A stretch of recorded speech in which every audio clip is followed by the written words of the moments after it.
Welcome to the Fantasy Fangirls podcast, where two sisters dive deep into beloved fantasy lore, characters, themes, series, and more. I'm Lexi, older sister and fantasy lore nerd. And I'm Nicole, younger sister and romantic at heart. And today is episode 5 of Brimstone by Callie Hart, where we are covering chapters 29 through 36. Please, oh please, listen to our spoiler warning for these Brimstone episodes. Spoilers for all of Brimstone. Yes, even up to the last sentence of the book. We may also reference any of the bonus chapters from Quicksilver or Brimstone.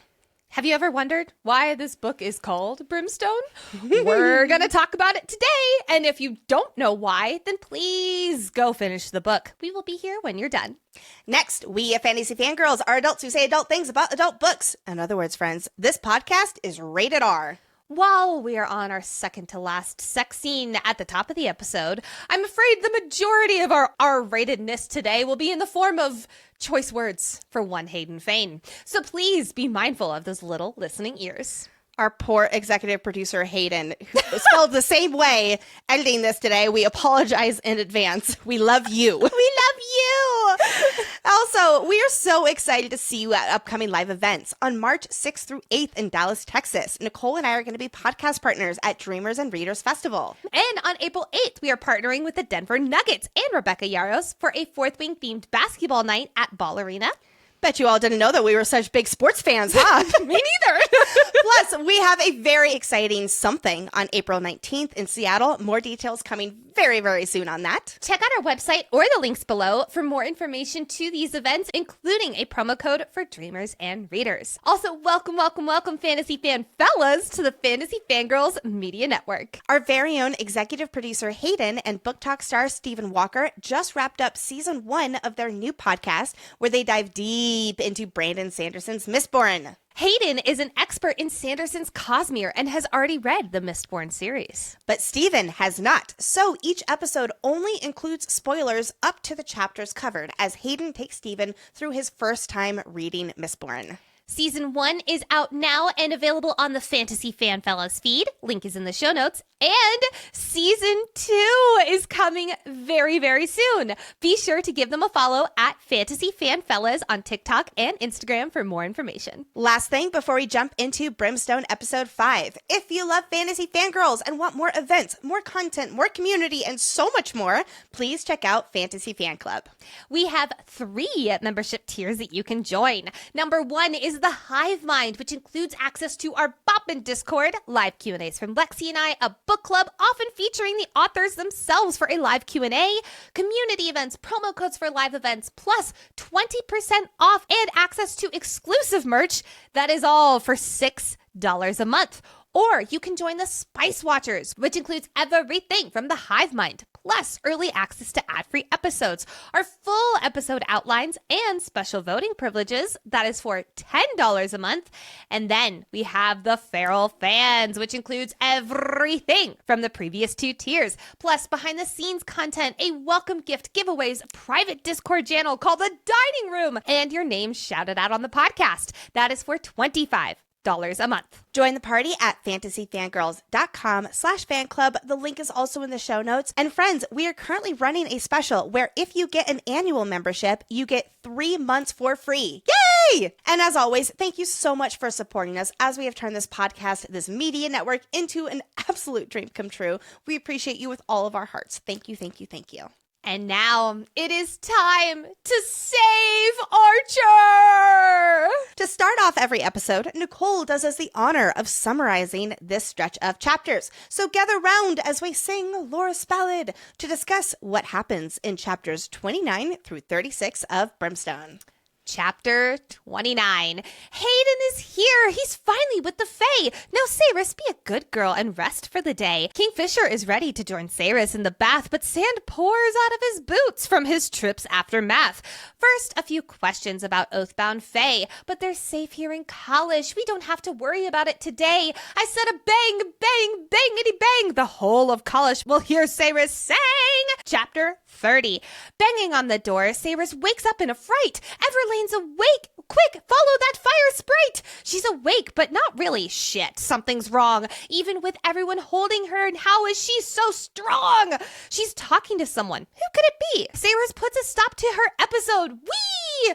With the rot spreading fast, the new plan kinda sucks. They are abandoning the border. They won't be sitting ducks. Back in Amontreus, they're off to see Tal, but they find Zovinia instead, and she's not Saeris's pal. Instructed to deliver the lost letters to Foley, Zovinia sulks off and knock knock. Tal, you're having an orgy! Chapter 31.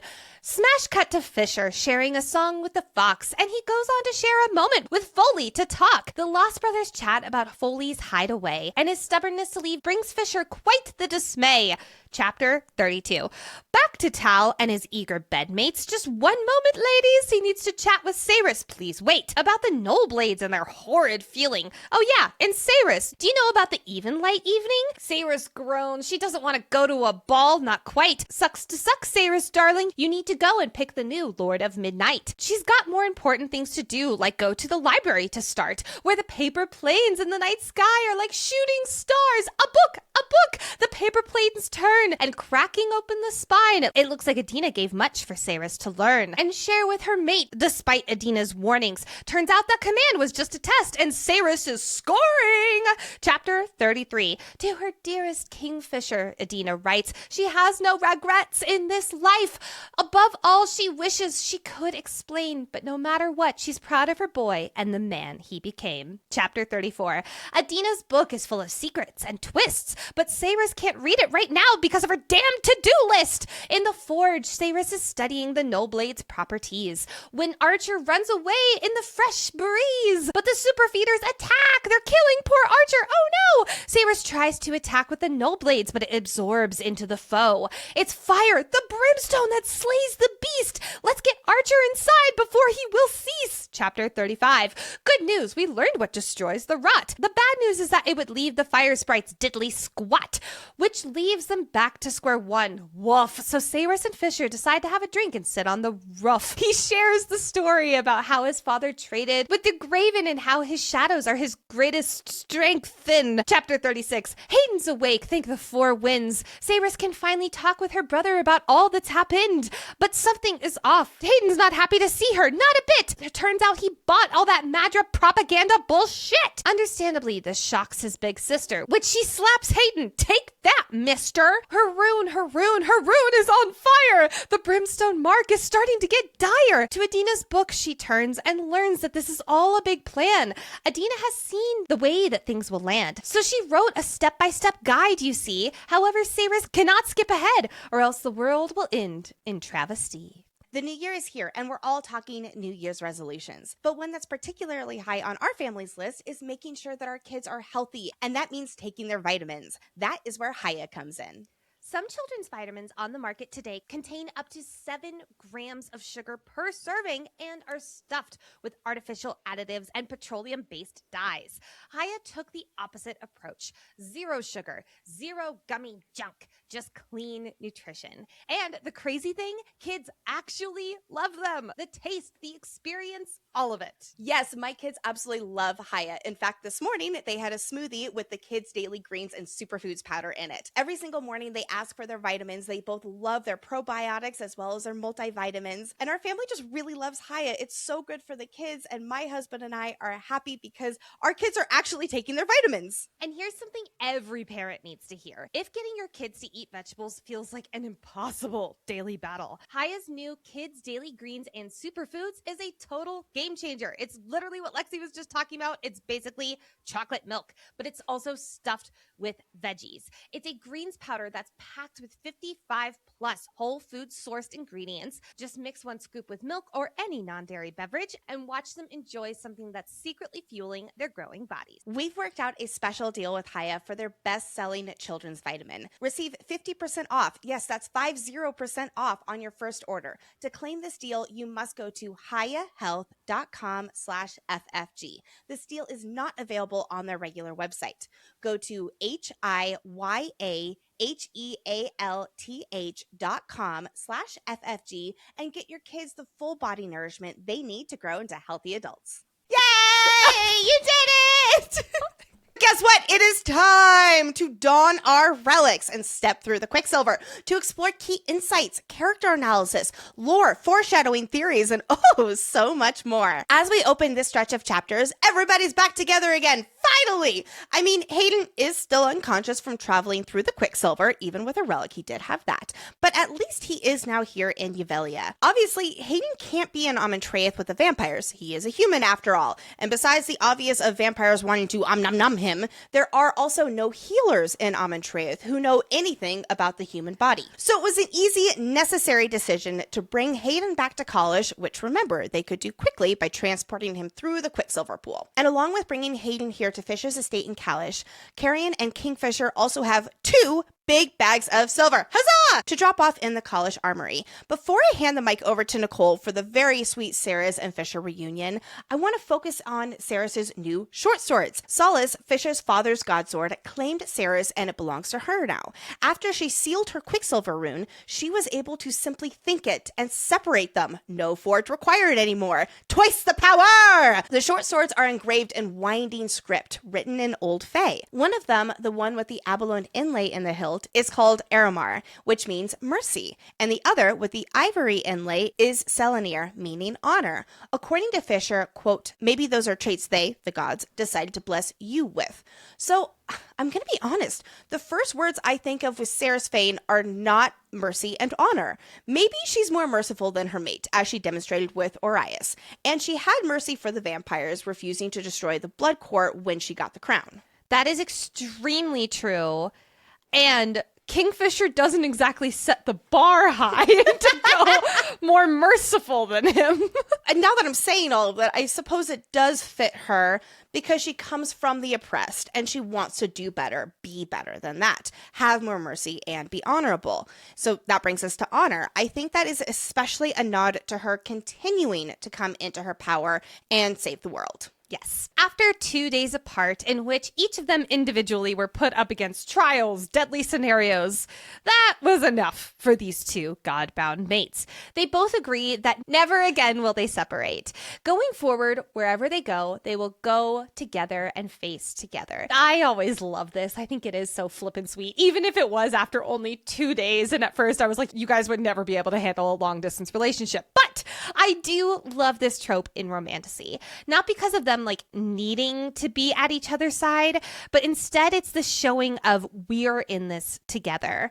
As Saeris mentions, he is her safe place. He is her shield that protects her against the dangers of the world. They are each other's home, and being connected in this way is deeply important going forward. This is why I am leaning further and further away from this trade that happens at the end of the book, and I'm assuming early next book, is going to result in them splitting up, meaning Kingfisher staying to Axis, Saeris going back to Yvelia.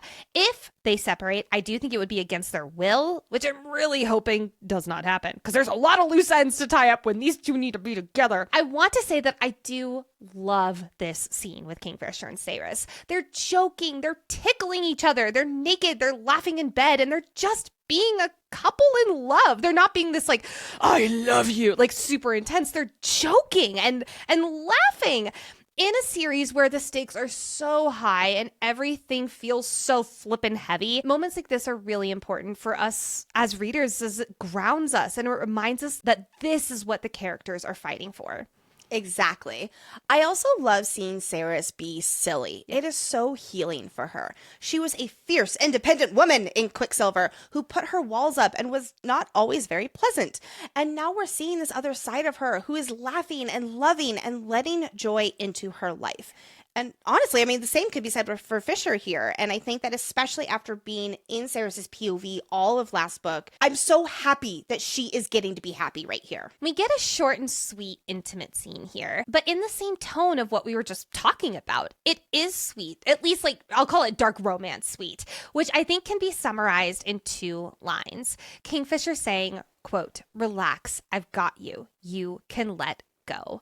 A line like this, Saeris needed after her last day, and honestly last book too, but referring to the previous day she fought off 5 guards and blew up a side of a building all within like 48 hours. Things were unstable, and now with Kingfisher back in her world, it's righted.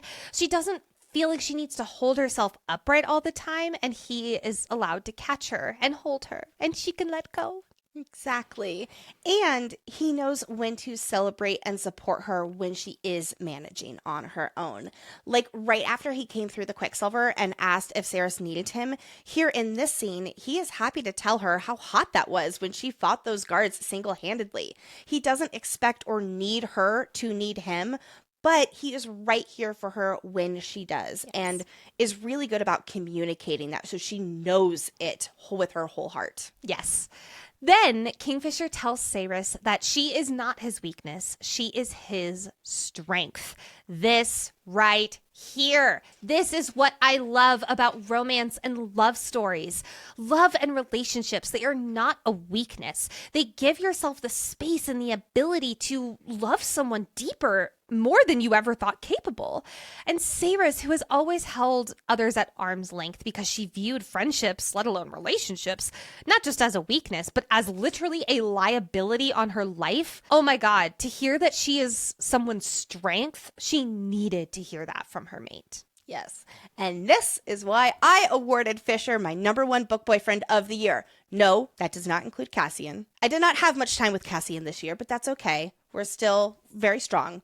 But Kingfisher is definitely, this book made him #2. Oh, yeah. Remember Everlane, Fisher's sister, who still has not woken up except that one time with Saeris?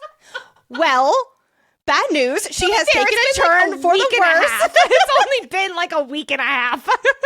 My point is, she has taken a turn for the worse, and she is seizing. What's more, before Saeris raced in here, Carrion and Danya found Everlane strangling Taylena, and Danya is also sporting a bloody nose from Lane punching her. Yes, Nicole, you are right. Danya and Carrion definitely fucked. I was wrong. You were right. I was going to say move on, but do you need a moment? No, I'm just relishing in this. You can move on, but I'm just so glad this is on camera.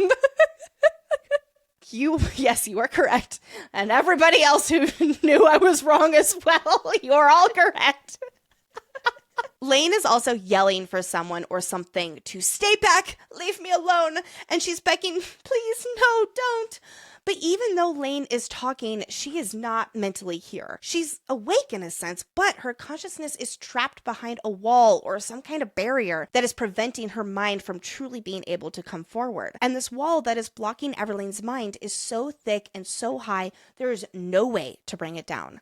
That's how Taylena explains it. When she reaches out with her magic, she feels something is so wrong with Lane. There's a weight pressing down on her, noting that her soul is, quote, dressed in shadows. Saeris feels this too when she uses her magic to push in, which I'm guessing that's the healing restoration magic again at work, it seems. I do want to point out this mention of her soul being dressed in shadows, especially as this episode is so focused on Brimstone and it representing the soul and its connection to Diaxis.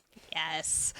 We need to talk about this right away. Based off what Lane is saying, we know that someone is in her mind with her as she's feeling trapped. It's almost like someone is attacking her in the shadowy darkness as she screams, leave me alone, leave me alone. But here's where we get that clarification that we know someone is with her. In Everlane's eyes, quote, a figure lurked in her pale green eyes, the dark outline of a looming figure. It seemed to grow, getting closer. This is so spooky. I love it. And the spookiness turns to horror when it becomes clear how much this figure is hurting her. When Saeris reaches out with her magic, she only hears a whispered run, run, run from the Quicksilver in her mind.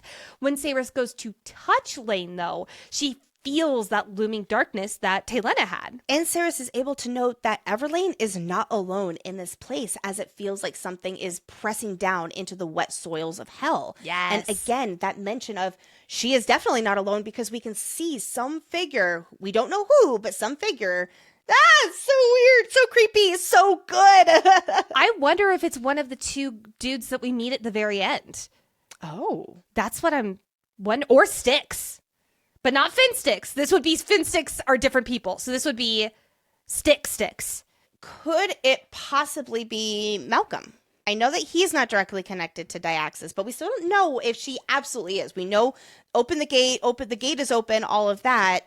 I will talk about that more in a moment. Okay, all right. But then Saeris hears something else. Quote, "The gate is open. It cannot be closed. The gate is open. The gate is open. The gate is." And this is all in a dreaded voice coming from Everlane's mouth. Her eyes fly open, her tongue protruding awkwardly, teeth stained red. She is possessed when this voice comes out of her. It is so scary. I love it. So based on this gate is open phrasing, I can only imagine that this figure is looming in the shadow in Diaxis. I think we can agree on that, yes? I don't know for sure. I don't know. I guess that brings me to a question then, because is Everlane's soul in Diaxis? And how did it get there? I think it still is like within her, but it is tethered to something or someone else. Yeah. And again, when I think about that, all I keep coming back to is how could that have possibly happened? And it is from Malcolm's venom. And so it's almost like she's trapped in this half blood curse, half not blood curse sort of thing. But at the same time, it doesn't match any of the descriptions that we would imagine. What I'm very confused about is it was through Everlane that the Quicksilver was telling Saeris to open the gate back in chapter 9. And then it's Saeris who opens the gate. So is this somehow the same entity, but not through the Quicksilver, but whatever is possessing Everlane? Like, what I'm trying to say is before it was the Quicksilver telling her to open the gate. And now there's this very, very creepy, I'm going to call it demon for lack of a better word, that is possessing Everlane, that is speaking through her all like, the gate is open. And that is clearly not the same Quicksilver that was talking before. That's true. And maybe this is, I'll call it the Quicksilver, the dark Quicksilver that they'll go through in order to get to Diaxis. So maybe it's a different portal. I have another theory. The chapter title for this, where this scene occurs, the chapter title is called Leash, assumably referring to Saeris telling Carrion that her connection to Tal feels more like a leash than anything.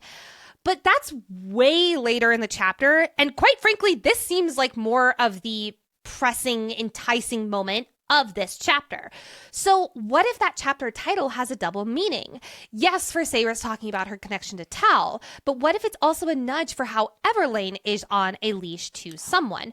Which brings me to my theory. She was bitten by Malcolm and started the turning process. So what if she is still leashed to Malcolm and he's somehow, I'll call it pulling on that leash, holding her in the Shadowlands, and maybe Malcolm is also in Diaxis. Maybe he's not, or maybe he's just having her possessed by demons. But what if Everlane is saying that this like, no, please, no, stay away, is to Malcolm as he's like pulling on her leash and she can't get away? That to me makes the absolute most sense, because I saw that chapter title and I was like, this doesn't feel like it really applies. Like, yeah. It's to go find Tal, but again, like you said, like that was not like the bigger part of the scene. So I love that idea of this having that double meaning there with her being on some kind of leash. Like I was saying, like it's like her soul is tethered, but it's not maybe somewhere else sort of thing, but magic, it's magic, right? As far as it goes with Diaxis though, that is really where I don't know how the puzzle pieces all come together, because I don't see Malcolm floating in the ether, finding his way to Diaxis and that becoming like, I don't see him materializing again. I really don't. I don't know. I don't know either. But I do wonder if this leash is for Everlane being leashed to someone. I would assume Malcolm, but who knows? Yep. Because he died, what happens to that person's leash when they're turning and they die? I don't know. I don't know. Yeah, exactly. I love how you thought of that, though. Thank you. The group also wonders, rightly so, if what just happened with Everlane is related to the rot. I will say this, I'm struggling to believe that it really is. Though, if the rot is related to some kind of blood curse that I know I've been going on and on about, then I do think that could be how it is indirectly tied to Everlane.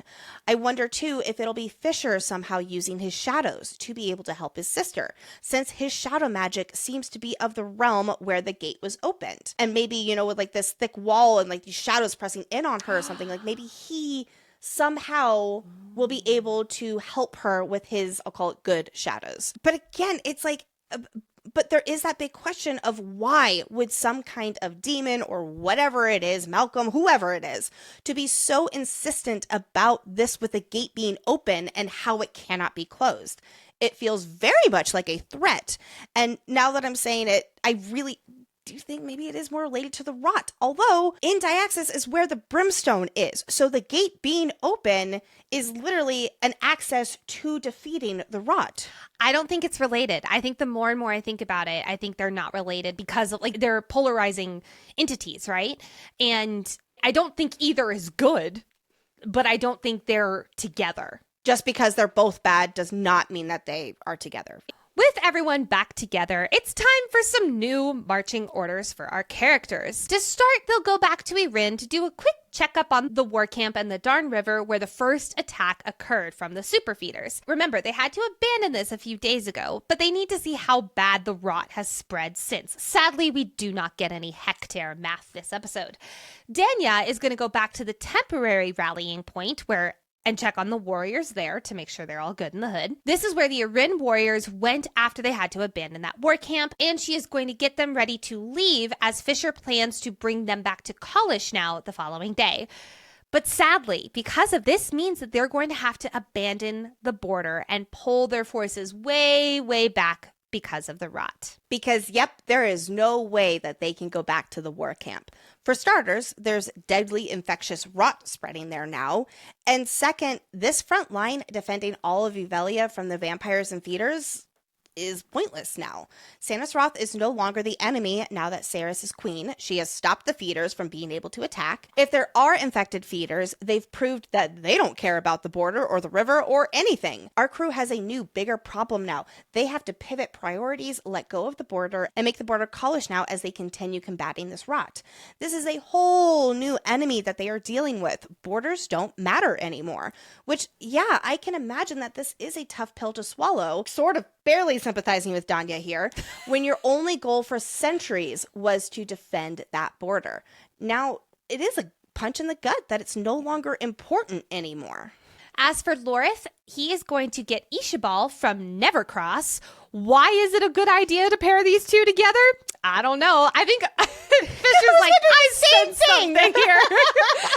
Then I would be on the same boat as you. But then when he sees her after the whole thing with the vampire court goes down, I don't think anything happened between them. He's mad. I do not get star-crossed angry lover vibes from that whatsoever. No, I think they've got a long ways to go as enemies to lovers. The crew does not need access to the catacombs anymore at Nevercross because they have the Blood Court Library. But they do need a witch to help them with Everlane, and maybe together Taylena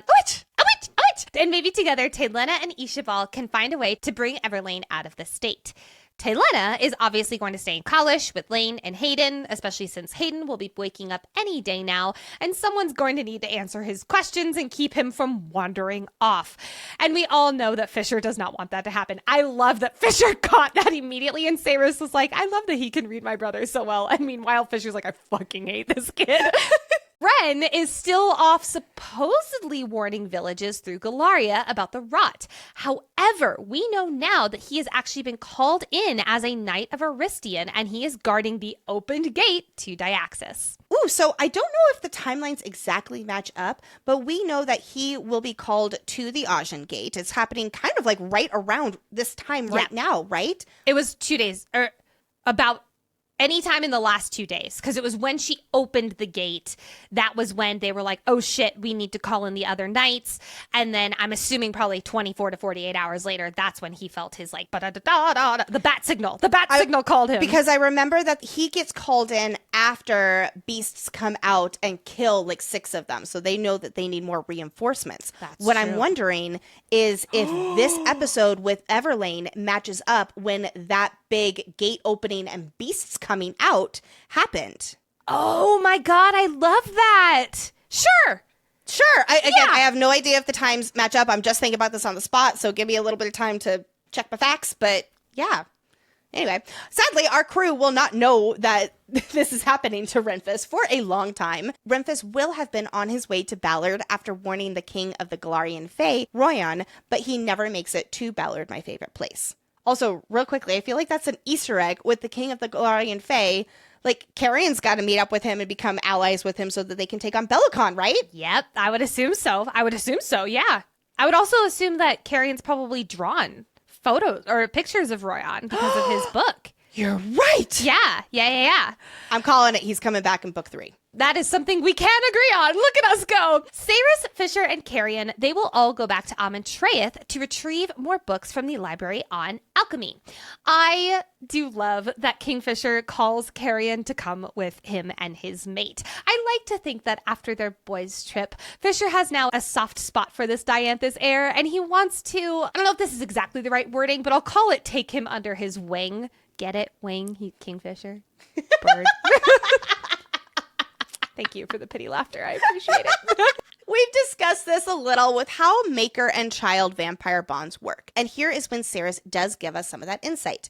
She can sense Tal and always knows where he is because she feels like she's on a leash. Saeris's bond with Fisher is not that same physical draw where it feels like a leash, like a required tether. With Fisher, their connection is her home, her safe place. They are part of each other as godbound mates. She's drawn to him because he is her home, not because she feels like she has to, which is a huge difference. While on their way to Taladeus' room, they run into the Lord of Midnight, the Keeper of Missives, Zavina. Remember, Zavina is theatric. From the beginning, she's made it very clear that not only does she hate Saeris, but she believes her unfit to rule the Blood Court. She also really hates the Lupo Proelia for a lot of reasons, but probably mainly because Malcolm also hated the Lupo Proelia and they were fighting against the Blood Court and, just wasn't really great. Also, it sounded like Zavina is hot for teacher. She also was the reason that Taladeus came to the Blood Court because he was in love with her and she abandoned him somehow, some way. We don't really know a whole lot of details on that. Under the impression she led him on, he thought he had a chance with her by turning vampire, and it was all just a game to her. And he did know that, like, deep down, but Tal was so in love with Zavina that he saw her with those rose-colored glasses. Yeah. That is also the impression I got, yes. Yeah. It's very clear that Tal and Zavinia both have very bad blood now. But in her own defiance of the Lupo Proelia, she took it upon herself to hold back any and all letters that the LP was trying to get to Foley. I cannot express how much I despise her for doing this. She is maybe not the reason, but she is a reason he has felt more and more alone here in the Blood Court. Without the letters, it only solidified the belief that Foley had that no one could ever love him or care about him as a vampire, and that he was right to fully cut himself off from his family. Maybe, just maybe, if he had the letters, it would have gotten through his very thick skull that he is actually loved and cared for. So GFDZ. I also think that she is responsible for feeding Bellicon information with the way she says how difficult it is to deliver messages to their spies abroad. And then Orias had literally told Saeris that people talk here. I bet you anything she is facilitating those messages there. I love that idea. Yes, I will go with that as well. I'll also continue on that if it is so difficult to deliver messages to spies abroad, could she be talking about to different realms? Luckily, Saeris orders, and remember her orders have to be followed because she is queen. She orders that Zavina gives those letters to Foley today personally. So question for you, Nicole. Saeris thinks how Zavina smells sweet, like rotten fruit, and a sensual, erotic smell hits the back of Saeris's nose. It's so intoxicating that it makes her head spin a little. Do you think that this is from Saeris's connection with Tal? And it's like Zavina is still intoxicating to him, even with that bad blood between them? Or is it a reflection on how fake Zavina is? I really hope it's the first. I'm going to go with the first, even if that's just my own headcanon. Yeah, that's good. I saw that. I was like, good. oh, I wonder why. And it's like, oh, I wonder if that had anything to do with it. I love that. Anyway, let's turn our attention to Tal. Oh my god, I can see your penis! But seriously, this is where we learn how Tal gets by with drinking living blood. Remember that in order to survive as a vampire, to keep your immortality, you must drink blood from the living. You have a thirst for it. You are a vampire. Most vampires use thralls, and it is highly alluded that Bellicon has been supplying the living to feed these tens of thousands of vampires. But that's not how Tal rolls. And I love how he has found the workaround. Like, he's found a loop in how terrible it is to be a vampire with sex. We all know what dosing is by now and how it's like a sex drug that gives you the best orgasms. Turns out there are fae who are happy for that reward in exchange for a little bit of their blood. So you know what? Good for you, Tal. Big sex orgy, feast for you. Everybody wins. It feels like he is beating the system in his own way, and that is so Tal. This is also where we learn what a sex god he is. Taladeus, superb sex lover extraordinaire. Yeah! With pleasuring 7 women all at once. I love this moment where it leaves Carrion intimidated. And he had the triplets from Kala's not too that long ago. Incredible. It's so smart. This is so smart on Tal's behalf to get to drink from women. They get dosed. I'm not going to lie. If you're going to live in the blood court, this is kind of the way to do it.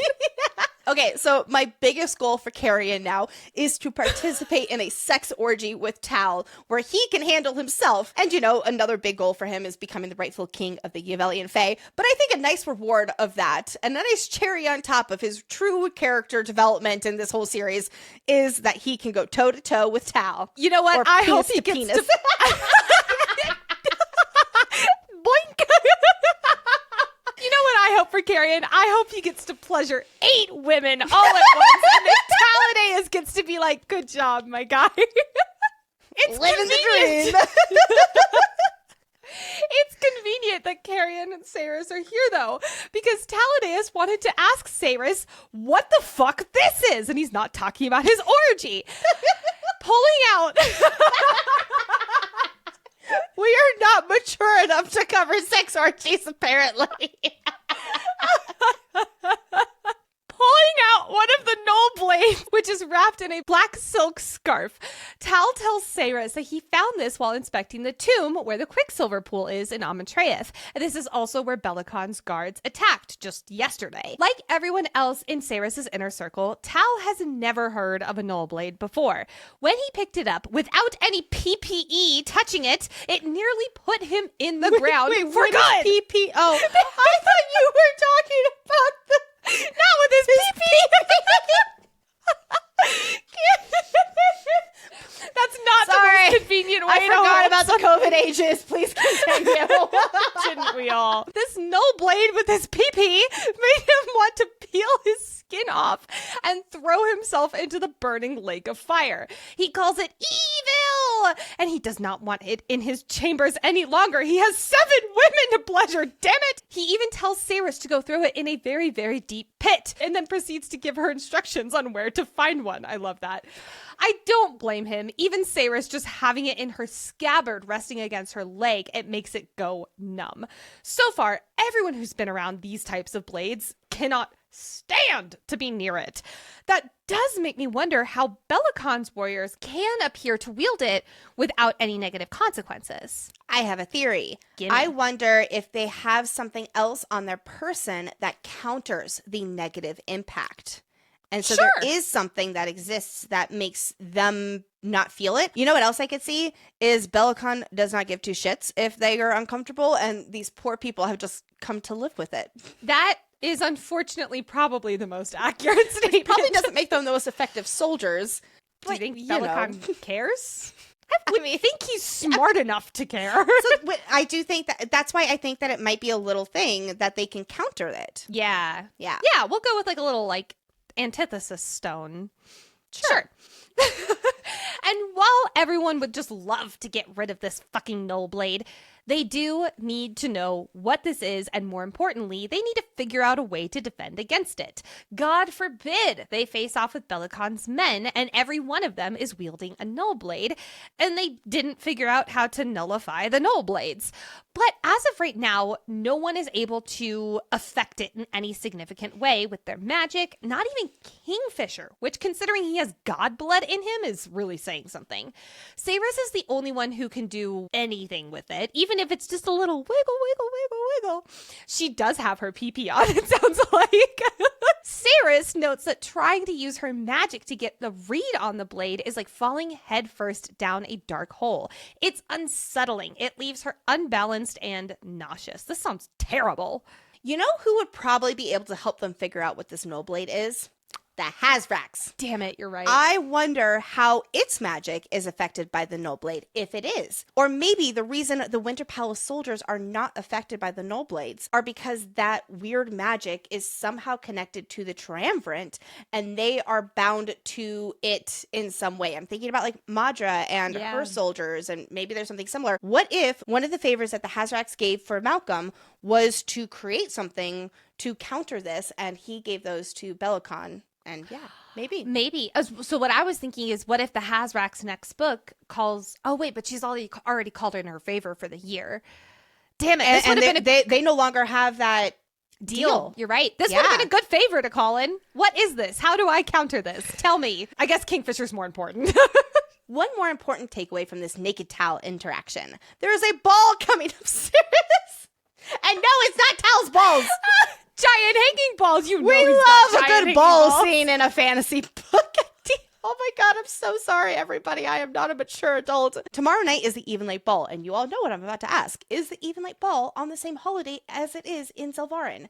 You all know how worried I am about the Zelvarin Evenlight celebration happening off page. I do want to point out that Tal makes quite the assumption, a very accurate assumption, to Saeris asking, quote, you celebrate this in Zelvarin, right? Like the Evenlight holiday is supposed to be connected between these realms. Only we knew what exactly this holiday was for. While in Zelvarin, the festival is a day off with double rations of water and a bowl of greasy stew, some music, and Madra doing her big speech about the dangers of magic and how mythical fae monsters are trying to corrupt the city and steal their children. Here in Amantraeth, it's a little more fun. Food, wine, dancing, sex. And this particular Evenlight Ball in Amantraeth has two other important things on the agenda for tomorrow night. Number one, disavowing Saeris in front of everyone, so she is no longer enthralled to Tal like they agreed a few episodes ago. And number two, the selection evening, only the second one ever held in this court, where she has to choose a new fifth Lord of Midnight. And yeah, Saeris, you have to go to this function. You are the queen. You have to rule over your court sometimes and be official every now and then. She is supposed to officially open the celebrations, and it would be a very bad look for her already very shaky reign if she metaphorically spits at that tradition. Remember how much the vampires love their traditions. All right, I feel like you're gonna do it. I'm gonna do it. We're giving Saeris... Is it an L or a lowercase L? I think L. I think capital. An L. I'm giving her an L. It's a capital L time.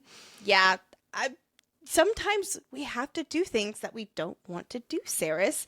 Like when my children don't want to go to school. Too bad! Get in the car. Not the toddler reference again. This one I will allow because I actually do agree. Thank you! The reason she didn't want to flatten the blood court to the ground like a pancake is because she wanted to give this court a chance. She wanted to rule over them and see if they had a redemption on the horizon. And now she's like, I don't wanna! Girl! Yeah, I will say this. I think there is a reason when we have covered other books, we focus a lot on the FMC's leadership and her evolution. Yeah. And that is not so much a focus in this series, and I will leave it at that. Yes, I would agree. Let's move on to something that makes me much happier. It is finally time for a double F reunion that we've been waiting for. Fisher makes his way into the library, ready to see his long-lost member of the Lupoprolia. Fisher and Foley were close, but not in the same way that him and Lorith are close and they'd laugh and joke and hardy heart. Foley had always been one of the more serious members of the Lupoprolia, but that led to a very easy camaraderie between him and Fisher. Both were subject subjects to Bellicon's usurping of the throne, both members of the Luboprolia as a result. They were inseparable until the Battle of Agen Gate. But where in the library could Foley be? Luckily, Guru has got him covered. I find it very interesting, a little interesting bit of Fisher lore, that he has a rule to always follow cats, particularly black cats. I want to know so badly why this is the case, but I digress. You know what? It's probably some really fascinating, lovely story from one of his times in Ballard. But I do have another crack theory about Guru. I wonder if he comes from Diaxis, or my other crack theory that maybe isn't so much a crack theory because I really think this might actually be true. Finrin. He comes if we from have Finrin. Finru, And I really do wonder if Finrin conjured Guru. When he and Edina, maybe they did come to the library on the Put the Stargazers Here mission, and now Guru is here to watch over the birds and keep this library as a sanctuary. not me thinking that you were saying that Finrin and Guru were the same person. And I No, was like, that's just crazy talk. That's more like you, Nicole. Listen, Finru can live on in my heart. Not the Rue nicknames again. I want a dog named Rue so badly. Guru leads him to the ladder, blending into Fisher's own shadows to hitch a ride up. And it's there among the stars, the real stars, not the stargazers, that Fisher finds his friend. Before we get into the reunion, a little bit of backstory about Foley and his family. Because not only was his grandfather one of the last alchemists, but Foley hailed from the Brimstone family, who were advisors / hand of the kings to King Rurik. Only second to the Diantheses in power, Foley was raised to be an advisor to the next ruler, aka Carrion. I love the line about him asking who the hell Carrion is, and it makes Fisher chuckle because in another life, or maybe a future book, Carrion and Foley would have been close. Doesn't even feel like the right word here. I feel like closer than close. Absolutely. I cannot wait for Foley and Carrion to get to know one another. If Foley is frustrated with Saeris, his grumpiness is going to be a whole new level with the king he's supposed to be the closest advisor to. That is a grumpy sunshine. I was just going to say. So badly. Maybe that's who ends up together. Foley I'm and actually so Carrion. here for that. So here for that. Oh my God. Would that be like a workplace HR violation? I don't know if they have HR in this world, Lexi. It's Guru. Guru's the HR. No, actually, probably Tal would be the Tal HR would be person. the HR. I don't know. HR tried to blow up the blood court, then that's not a good look for HR department. I love this first interaction between Foley and Fisher. They're finally reunited. Fisher has been trying to get a hold of Foley for centuries. Foley has been hiding, not feeling worthy of the living like Fisher. But, as fate would have it, Fisher's mate has become the vampire queen, and now he and Lorith have found their way into Amatreus. There's a certain awkwardness, like Nicole was alluding to, but they still know one another very well and can draw upon their long history of truly knowing each other, being brothers, no matter how much time has passed between them. They can cut through the bullshit and speak directly. Even though he's been a vampire for over 800 years, Foley hates what he's become, and he's desperate to hold on to any form of life as a fae. As a vampire, Foley does not need a fire. In fact, it would actually literally burst him into flames if he touched it. He could achieve even a similar illusion using even light, and it would be far less deadly. But here we see that he keeps a real burning fire in the hearth anyway, telling Fisher that the warmth of it reminds him what it was like to live. We've gotten a few short show don't tells of Foley clinging on to what it feels like to be alive, from this fire to his affinity for the shadow cat, which yes, I think he likes more because it's sweet and innocent and wonderful, and it hitches rides up a ladder. I love this cat so much. It feels very fitting that Foley has made his home in the philosophy and morality section of the library, which is very funny that there's one in the Amatreus library. In his eyes, it is the safest place he could be, considering vampires don't really give a shit about either of those topics, and they would have no reason to come to this section of the library. I just want to give him such a big hug, Foley. I know. Oh, he's created his own little sanctuary in this area, hidden from anyone else. I love how he is in the philosophy and morality section. Maybe if he got those letters, he might have actually, I don't know, left, hung out with his friends. God fucking damn it, Sylvina. It's been a theme for Foley this book with how he hides from those he loves out of shame for what he is. And here we really see on full display the agony he lives in having to be a vampire. He would sell his soul to keep his loved ones safe, but he has no soul to even sell. He hates being what he has always considered the enemy. He cannot accept himself, and he can't live with himself, but he has no choice. Seeing the way that Foley is completely stuck in his ways in his own mind/pity party, Fisher takes it upon himself to prove this story that Foley is telling himself in his mind wrong. Foley says that he wouldn't be able to control his base instincts as a vampire if he was among the living. He would kill the Fae and drink them dry. But as Fisher bluntly points out, Foley has been around members of the Fae, Saeris and Lorith to start, and very recently. And the thought of drinking them dry was preposterous to Foley. Lorith, especially because he's like family. The fear that he is drawing on is from right after he transitioned back after the Battle of Agen Gate. And remember that his friends found him and he had already killed some people from that bloodthirst. And he was so ashamed of what he had done and so terrified. And his friends stayed with him as he finished the transition into becoming a vampire before he ran away because he could not bear that he was now a vampire and what he had already done. We all need a tough love friend like Fisher, who puts Foley's fear of not being able to stop himself from his vampire bloodthirst to the test. Fisher literally makes a small incision on himself to draw blood, to tempt Foley, or rather, prove his point that Foley is not tempted when he gets too close to living blood. He's not a young vampire anymore. He does not have to keep living in the past of what he's done when that's simply not the case centuries later. Considering Foley basically flies to the other side of the room, this is understandably infuriating for Fisher. The facts are all there, laid out in this 800-year-plus history that Foley has more than enough control to be around his friends, his family, to be among the living again. And it was only the story that Foley has told himself time and time again over the centuries that has been holding him back and away in his solitude. The bottom line is that Foley is good. He is a wolf, vampire or not.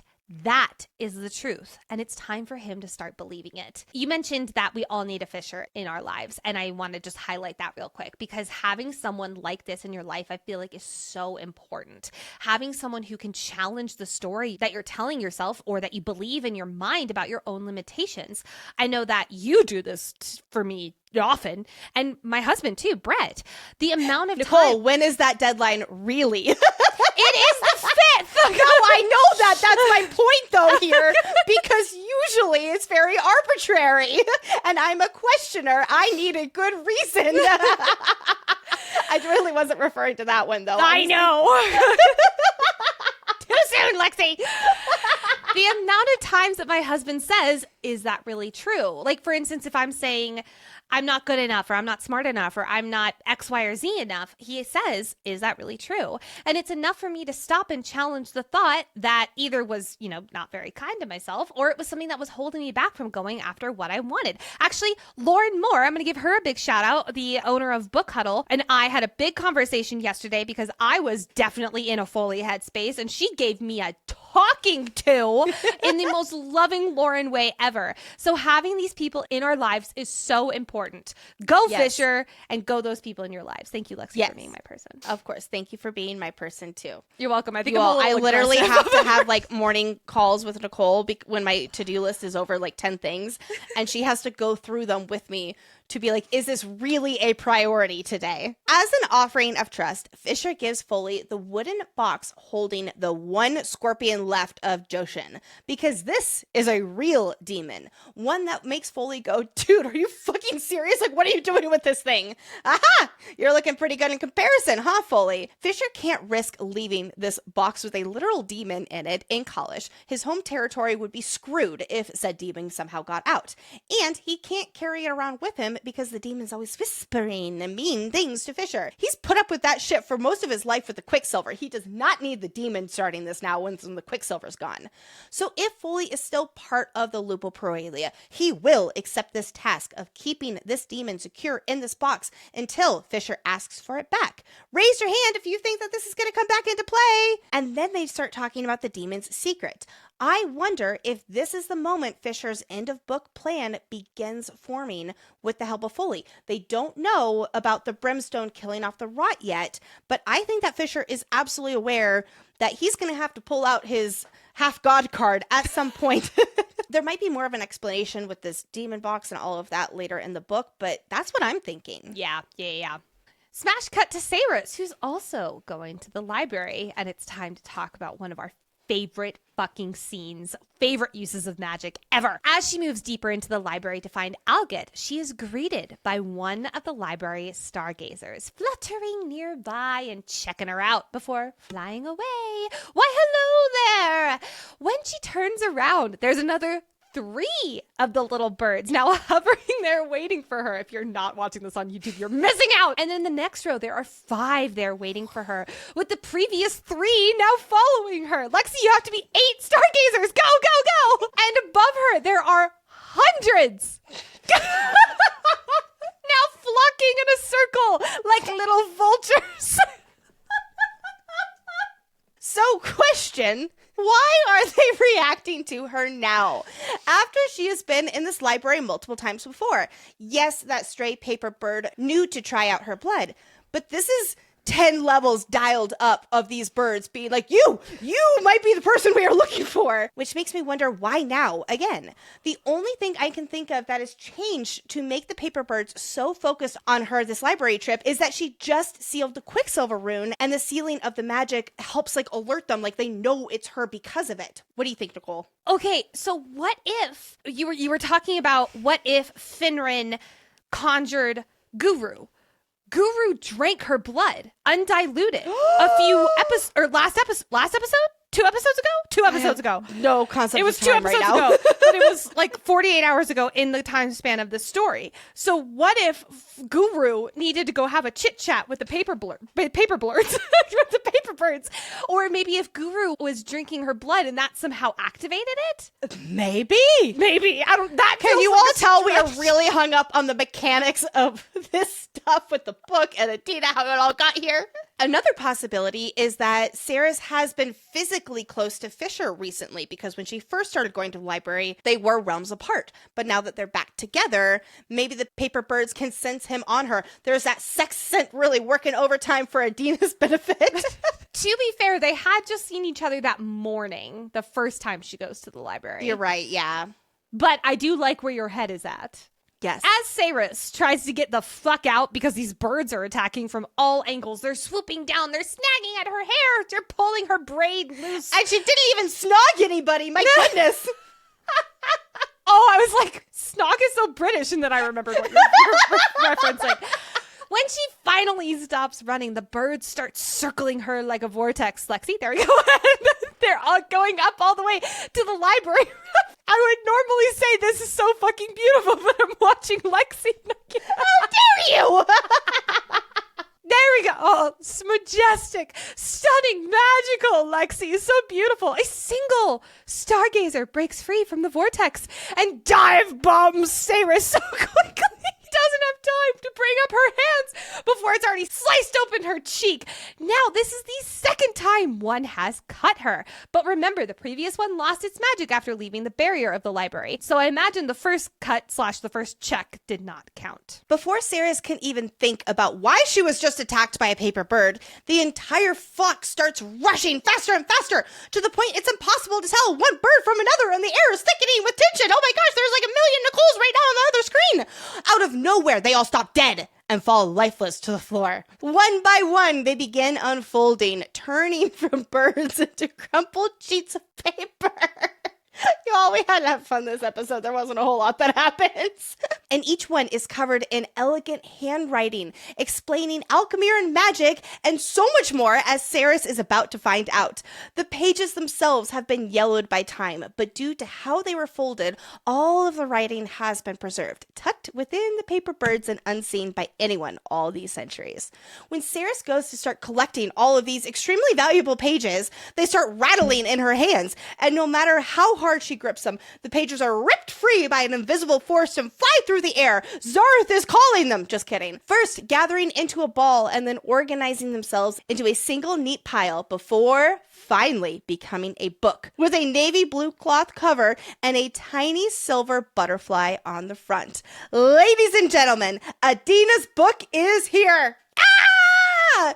This is such amazing magic. I love everything about this. The coded way Edina says the book is among the stars. The way the paper birds need Saeris' blood to know it's her. These magical moments are one of the reasons I just love fantasy so much. The possibilities, the magic, the wonders are endless. So as this book is being put together, Saeris catches glimpses of little sections of pages as she flips through it.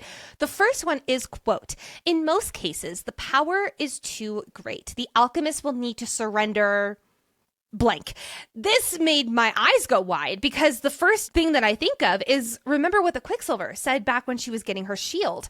Quote, "Every alchemist must have something they're afraid to lose." So here I'm thinking, what if this alchemist must surrender the thing that they're most afraid to lose? I feel like this is concerning. Oh, see, I take it as the alchemist will need to surrender to the power. Literally what Saeris did to get the Quicksilver rune to seal, when she finally let it wash over her instead of shine away from it and all of its immense power. I hope you are correct. The second thing that she catches glimpse of is, quote, ...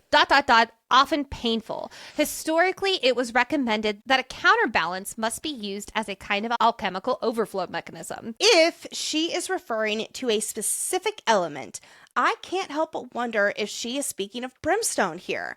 I don't know why I'm getting Brimstone vibes with these few lines. Maybe the painful part and what we know about how volatile it is and how difficult it is to seal that rune. If she is specifically talking about Brimstone here, which again, I don't know, it could be very more broad-based, but if she's talking about Brimstone, could Fisher help with a counterbalance in some way? Taking this a step further, if Saeris needs a counterbalance to act as this alchemical overflow mechanism, which I'm so sorry, I could not even begin to tell you what the heck that means, and they are in Diaxis, seemingly where Saeris is able to access Brimstone and seal her rune, and Fisher is proposing a trade, could the counterbalance have anything to do with the trade? Or the next note in Edina's journal for Saeris to read after the trade? And all of that's connected to this counterbalance that is required. Cracking open the cover, Saeris finds a single droplet of fresh blood, hers that was just taken by the bird that identifies Saeris as the correct person, and a note for her inside that reads, quote, "For you, God's blessed. Thank you for loving my boy, E." Oh, I love how the first note she writes is an acknowledgement of Saeris and Fisher, instead of jumping straight into business like, okay, great, you're an alchemist, here's what you gotta know. Oh my god. But remember what Edina said to Saeris. Quote, "Find it, but do not tell him about it. I mean it. It's important. He can't know about the book. Only you. Do you understand?" Well, that's about as crystal clear as that gets. Saeris had every intention on following the Oracle's command. Edina may not be around necessarily anymore, but her spirit lives both literally as she spoke to Edina, but also figuratively as she's this very important person to Fisher. And at the end of the day, Saeris does want Edina to like her, to feel like she is worthy of her son. I relate to this hard, Saeris. And she sees the most direct path to that relationship with Edina, where she does respect Saeris as her son's partner, as following the mother-in-law's commands. Until she looks at Fisher, her mate, who is exhausted from going through hell and back for her, who saved her brother, who got the silver, who went to Zolvarin even though it was dangerous and he fucking hated it, who would tear down the world for her, always, always, always for her. And suddenly the thought of keeping this huge secret from Fisher seems preposterous. This is her partner, and honesty and communication prevailed. Huzzah! But it turns out that's exactly what Edina wanted her to choose. We will soon learn that when Fisher opens the book, his mother wrote a letter for him because she knew this is what was going to go down. In the rather ambiguous note to her son, Edina details how she dreams of the universe, and on the path of fate, there are many detours that both him and Saeris may encounter. But there are also firm and undeniable events that will occur between these branching paths. Today, being the first example, Edina explains that their bond will be strongest if Saeris gives Fisher this journal. Quick pause. So yes, Saeris handing Fisher this book was only one option, but luckily it was the one that would bind them strongest because it shows the trust that they have in one another. Edina says in her letter to Fisher that she wishes she could explain more, and she wishes she had lived long enough to see him grow into the man she knows he will become. But she wants him to know that she has cherished every second she has gotten to watch him from the other side of the veil, because you see, she has been, for lack of a better word, hanging in limbo. And she knows that he feels shattered by her soul hanging on for so long after she passed, but she wouldn't change that decision for anything. After all, it was oh so necessary. And at the very end of this letter, she tells him and trusts him to give the book back to Saeris. This note confirms what Tal guessed to Saeris after Edina initially spoke to Saeris through Everlane, how her soul is still hanging on. And for that long, it must have been so much effort and so very painful. Fisher knows this is what befell his mother after her interaction through Lane. And I can only imagine how much this letter gives him some sense of comfort and closure. I also wonder, does this mean that Edina can now go beyond? I have a feeling she wouldn't. I feel like she's invested. I think we have very different opinions about Edina. I think we do. Okay. Alrighty then. I think that this was her final thing she needed to do, and now she is finally going beyond. Interesting. I think she has a front row seat and she's locking in with popcorn. Kingfisher barely got to know his mother since she died before he turned 14. She's been a living spirit who's surrounded him in the form of journals for years with those drawings. Those he's read hundreds and hundreds of times, memorized even. Now to get a new message is like to have a new conversation with his mother. But to hear that she knew the chips would fall where they did and that she would do it over and over again, and even in the afterlife, she's been a silent companion of years for Fisher. She's still his mom, and she's watching her little boy grow up. And, oh my God, this kills me. She couldn't be prouder of the male he's become. Kingfisher, who just last book, which remember was only like 2 weeks ago, thought himself so unworthy being lord of anything because of how much he's let other people down. He sacrificed himself to go to Malcolm, and he was going to die. So yeah, to hear that he's not let other people down, that his mom's really proud of him. He needed this note from his mama. Yeah. Now I have a question for you, Lexi. Okay. Do you agree with Edina's, I'm going to call it a test for Saeris, with telling her that she could not tell Kingfisher, but then it ended up being that's exactly what she wanted her to do? Honestly, hard to answer because I don't entirely understand the reason behind the test. Edina claims it was necessary and later in her letter to Saeris apologizes for misleading and tricking her, but she also hopes that Saeris will one day understand that it had to be done. So to my understanding, we don't know what this reasoning is yet. And I'll be honest, I'm even stepped on guessing what this reasoning could be that will later make it important. My only idea is that Saeris and Fisher's trust in one another and openness above anything else will be extremely essential. And this first test of sorts will be part of that momentum so that they can pass the ultimate test of trust. And was this absolutely necessary? I don't see it right now, but I'm also not going to judge that in the moment because I am under the impression we do not have all the information available. I will accept that answer, and actually, you have just convinced me that that is a good answer to adopt and be a little more open-minded about Edina. That sounds great. I will say this, if she was not an oracle and she did not lay several breadcrumbs that this was indeed necessary and she hopes that they will eventually understand, then I would absolutely be like, that was very pointless. Like, why did that happen? But I'm going to give her the benefit of the doubt. It's moments like this that are a great example of why I said at the beginning of episode 1 that my rating of Brimstone is going to depend on book 3. Because it is moments like this where it's like, oh my gosh, I am so excited to see how this does play out. And there's a lot that has to happen in book 3. So I'm looking forward to seeing how it all plays out. Even though Saeris should be in Amontraith planning tomorrow night's ball, she doesn't wanna. Finally, she actually does want to read the book from Edina. Thank goodness. I knew you would care about this book eventually, Saeris, once when it's actually in front of you. This is exactly like what Tal had said, where she just has a tendency to run off to Cahlish with her mate and not tell him anything. At least I guess she left a note for him this time.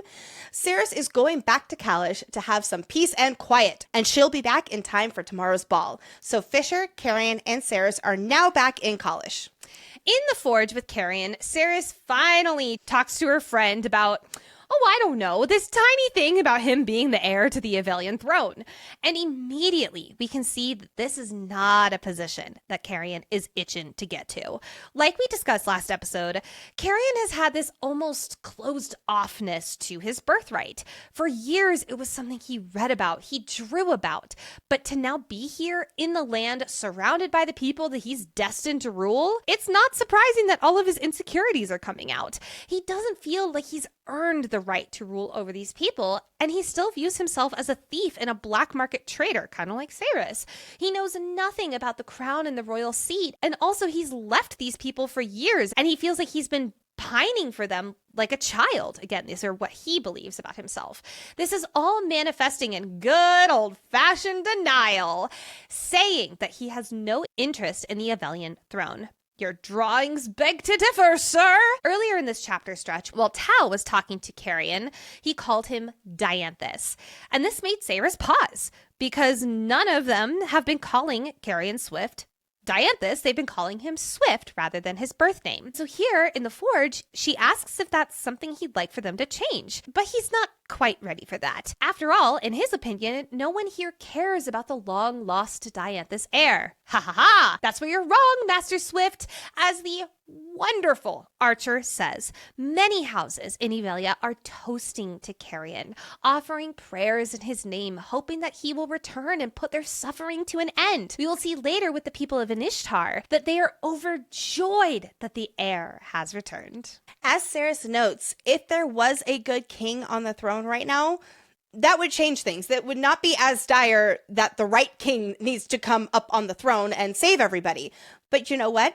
Belicon is evil! And Carrion literally is able to kick him off that throne because it's his. Carrion really needed to hear this vote of confidence from Archer. And Archer is a mostly unbiased source. It is in your blood, Master Swift. You can do this. Going back to Carrion always lowering his own capabilities to match what other people think, I think this is one of the first times, at least that we've seen it on the page, that someone is actually raising the bar for him to meet. I love that. That is such a great point there, Nicole. While getting the TLDR from Archer about Lady Edina, Archer rushes outside to pick Saeris some of Edina's favorite flowers. And then from the window, Saeris sees a feeder attacking Archer. She grabs the first weapon she finds, which happens to be the Null Blade, and Saeris rushes outside. She can gather that the feeder used to be a Fey warrior. He even still has his war braids and leather armor. He was dead only a few days before he turned. So that means that he was one of the Fey warriors that fell victim to the rot, and now he has risen up again as an infected feeder. When the feeder turns towards Saeris, she sees, like I was just saying, it's infected with rot. Thick black veins spider web beneath its skin, and its eyes are completely blacked out. It's like this rot has taken over on the inside. And a strange white light is pulsing in its throat and glowing through its chest. What does this mean? Before it was a feeder, did this Fey have magic? Was it attacked by somebody who did have magic and it's like has been storing up their magic?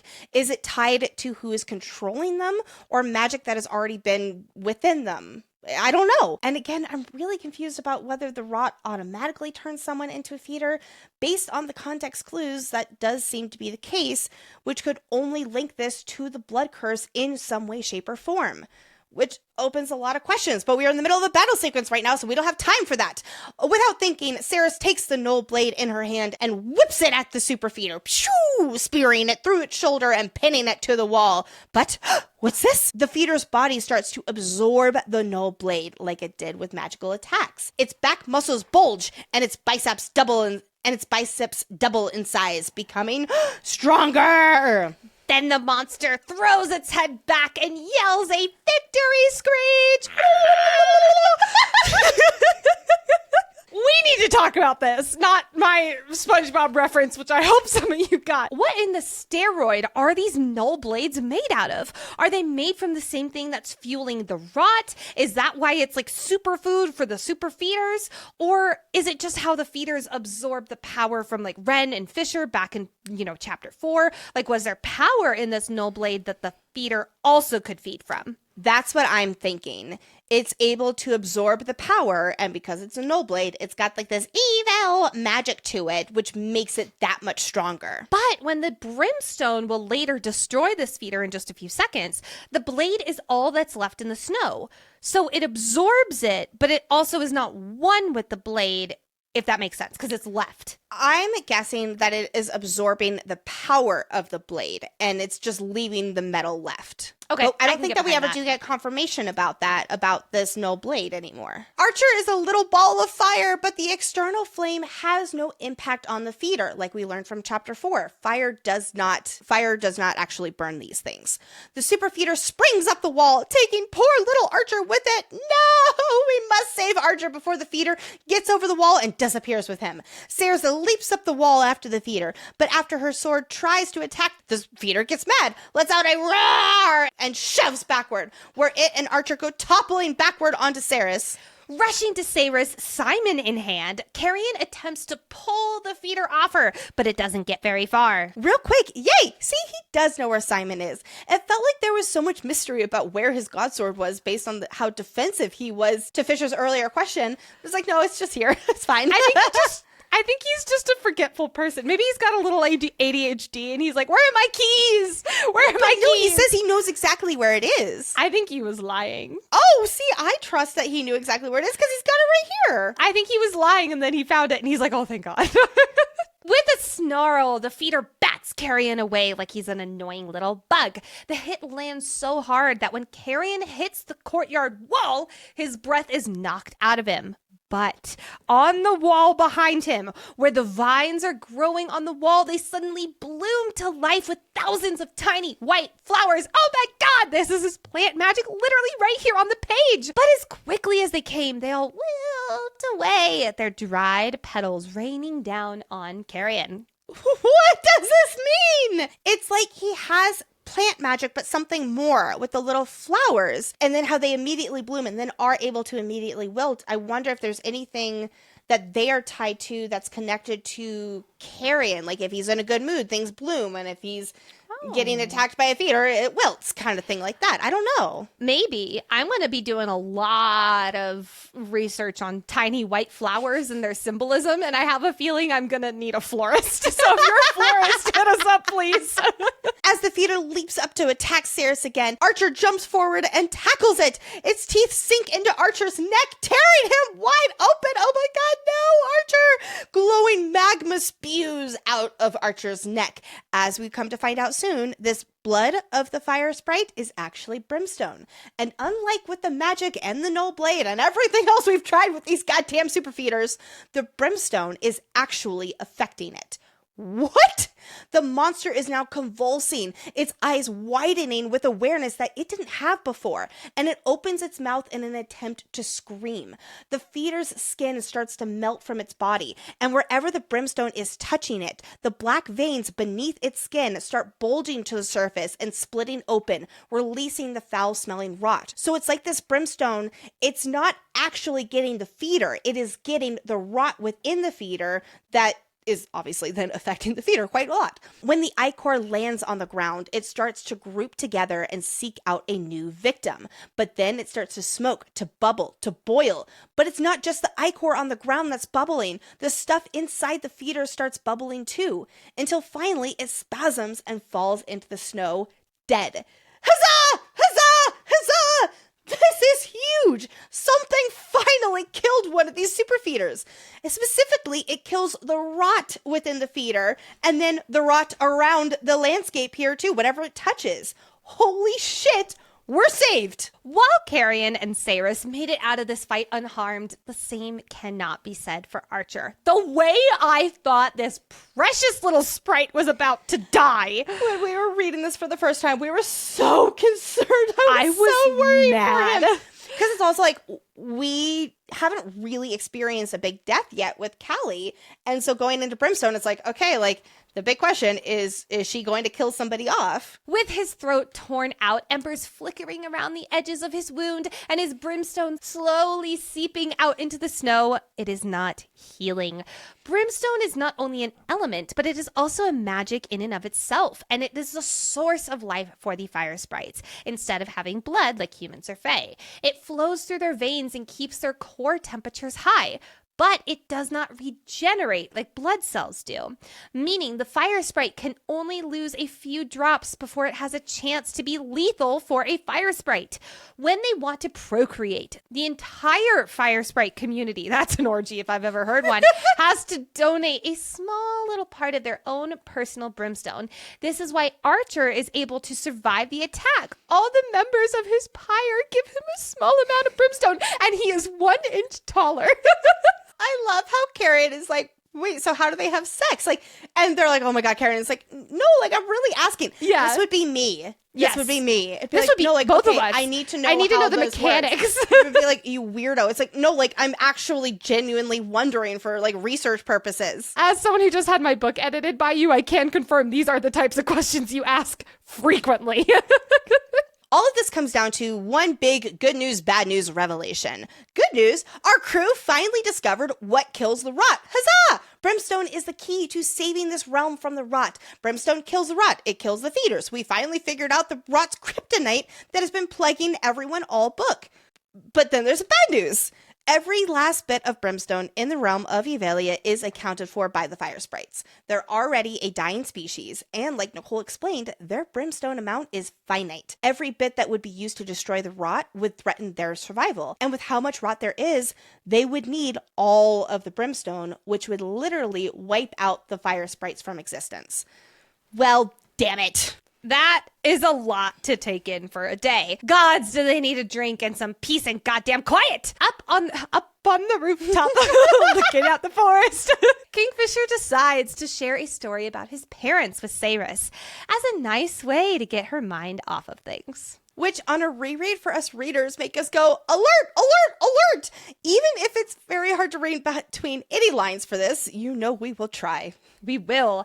His mother and father met out in those very trees they're looking over and had even courted each other out there in the snow. Do you think that means they fucked in the snow?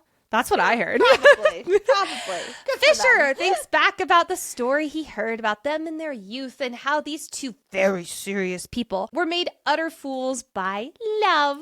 Sounds a lot like another set of two serious people in love. Yeah. Fisher tells Saeris the story of how his father lost a toe out in the forest to a graven.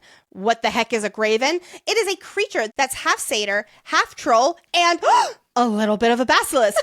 Yes, basilisk. Okay, a fun little fact, friends. I read Brimstone right after finishing Between Two Kings, the sequel to Kiss of the Basilisk. And between this basilisk mention and Karen's human lover 300 years ago being named Tem, it really fucked with me. I'm not going to lie. I did get a good laugh out of it. The claw! Anyway, Fisher's father was looking for a claw. Wait, no, sorry, wrong series. Anyways, after doing a little bit of research, gravens, not the basilisk kind, are typically seen as dark idols. Okay, maybe that is the basilisk kind if you're Tem. Let me be your eye. Now we're just throwing other fandoms into this. Or they are also seen as a dark spirit in mythology.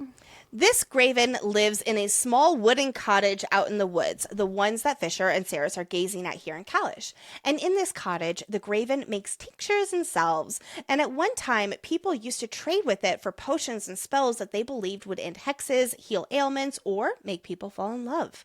Fisher's father had, quote, his own magic, but he was like Fisher, he commanded shadows. But his father didn't have much else going for him in terms of magical abilities. So think small magics, like what Edina was good at and Fisher inherited from her. So when Fisher's father met Edina, he was solely relying on his charm. And he didn't have much faith in himself, so he decided to pay a visit to the Graven. The Graven told him that it would give Fisher's father its strongest, most effective love potion. A potion so potent that the object of Fisher's father's heart's desire will be powerless against his advances.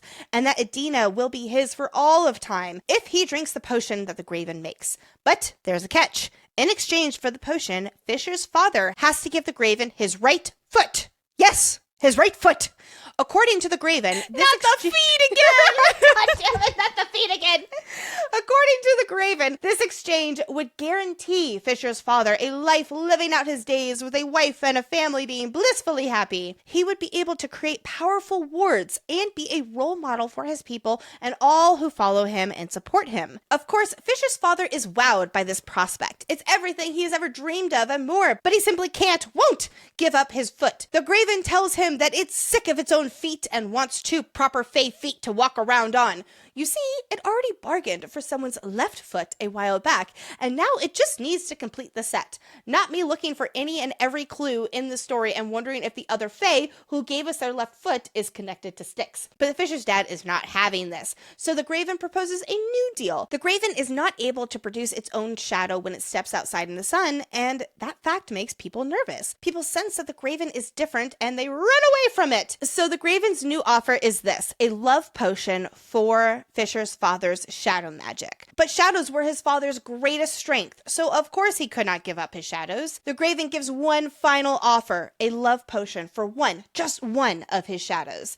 It can be any shadow that he deems fitting for someone like the Graven, and they can call it even. So Fisher's father agrees to give him a single shadow. It's just a small seed of magic, and he is willing to part with that small amount. So the Graven gives him a love potion, and in return, Fisher's father gives it a new shadow. But when the Graven walks out into the sun at high noon, it doesn't cast a shadow because at that time at high noon, shadows don't really appear. Believing that Fisher's father had lied and cheated it, the Graven takes up a scythe and goes after Fisher's father. As it chases him through the forest, the angle of the sun changes, showing the shadow of the majestic ox stitched to its hooves. But it was far too focused on Fisher's father to notice.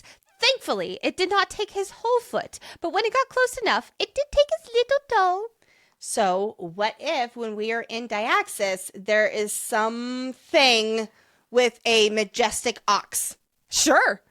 I don't Maybe know. I'll also pay attention to Finran's feet whenever we do meet him. The ironic thing is Fisher's dad went through all of this effort for a love potion and it didn't even work. It's impossible to be coerced into loving another that would rob them of their free will. Edina loved Fisher's father because of who he was and due to his own charm. No love potion necessary.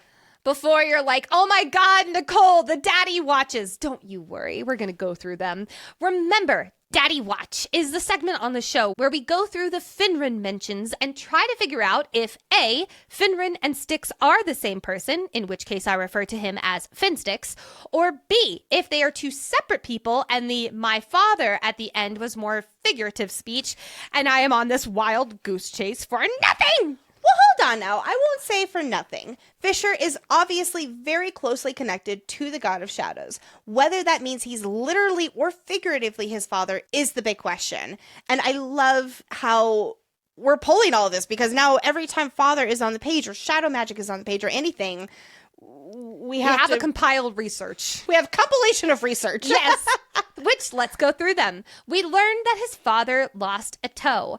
This doesn't notably feel Finstyx related, but I do want to point out that losing a toe just does not seem very godlike. So it could be a point against Finran being Finstyx, and again, a nod to him just being a half god and them being two different people. And while it's Fisher telling the story about his father, we are in his POV, I want to point out that nowhere in this whole exchange or even in his inner monologue is Finran, that name, mentioned.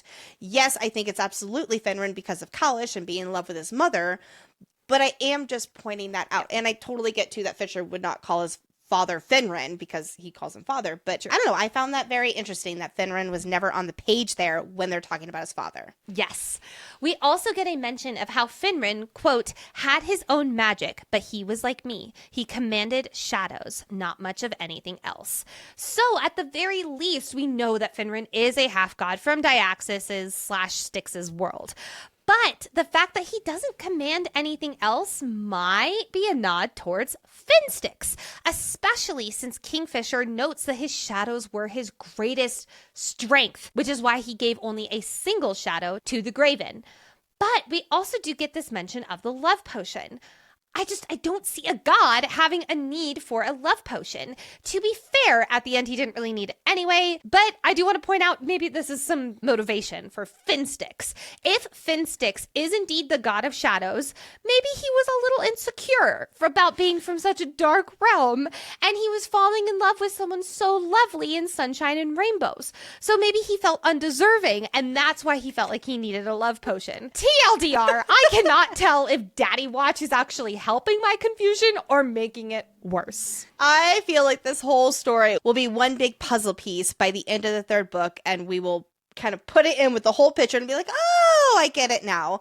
Or at least I hope that's the case. You don't really add a story about parents to a book that leaves on a cliffhanger about a parent and have it not apply to any part of anything. Here's what I will say. At the very last chapter, Kingfisher is saying to Saeris, I'm so sorry there was no time to tell you and prepare you for this. I think he could have told her right here and now. Well, but I wonder if this here is like a little Easter egg for her, where it's like he's wanting to tell more of the story, but he's not able to. You know what was not an Easter egg for Kingfisher? Her literally handing him his mother's book saying, hey, I trust you even though I've been commanded to tell you not to read this. He's not able to tell her because the dragon is able to read Saeris's mind. He has trained himself to keep it out of his mind, but he knows that she is susceptible to that. So that is why he cannot tell her stuff. And now that they are past the dragon, now he's like, okay, honey, I'm really sorry. We had to get past that. And there are some reasons why. He was saying to her, like, I'm so sorry. There was not enough time to prepare you to have this like moment to go to the dragon and all of this kind of stuff. So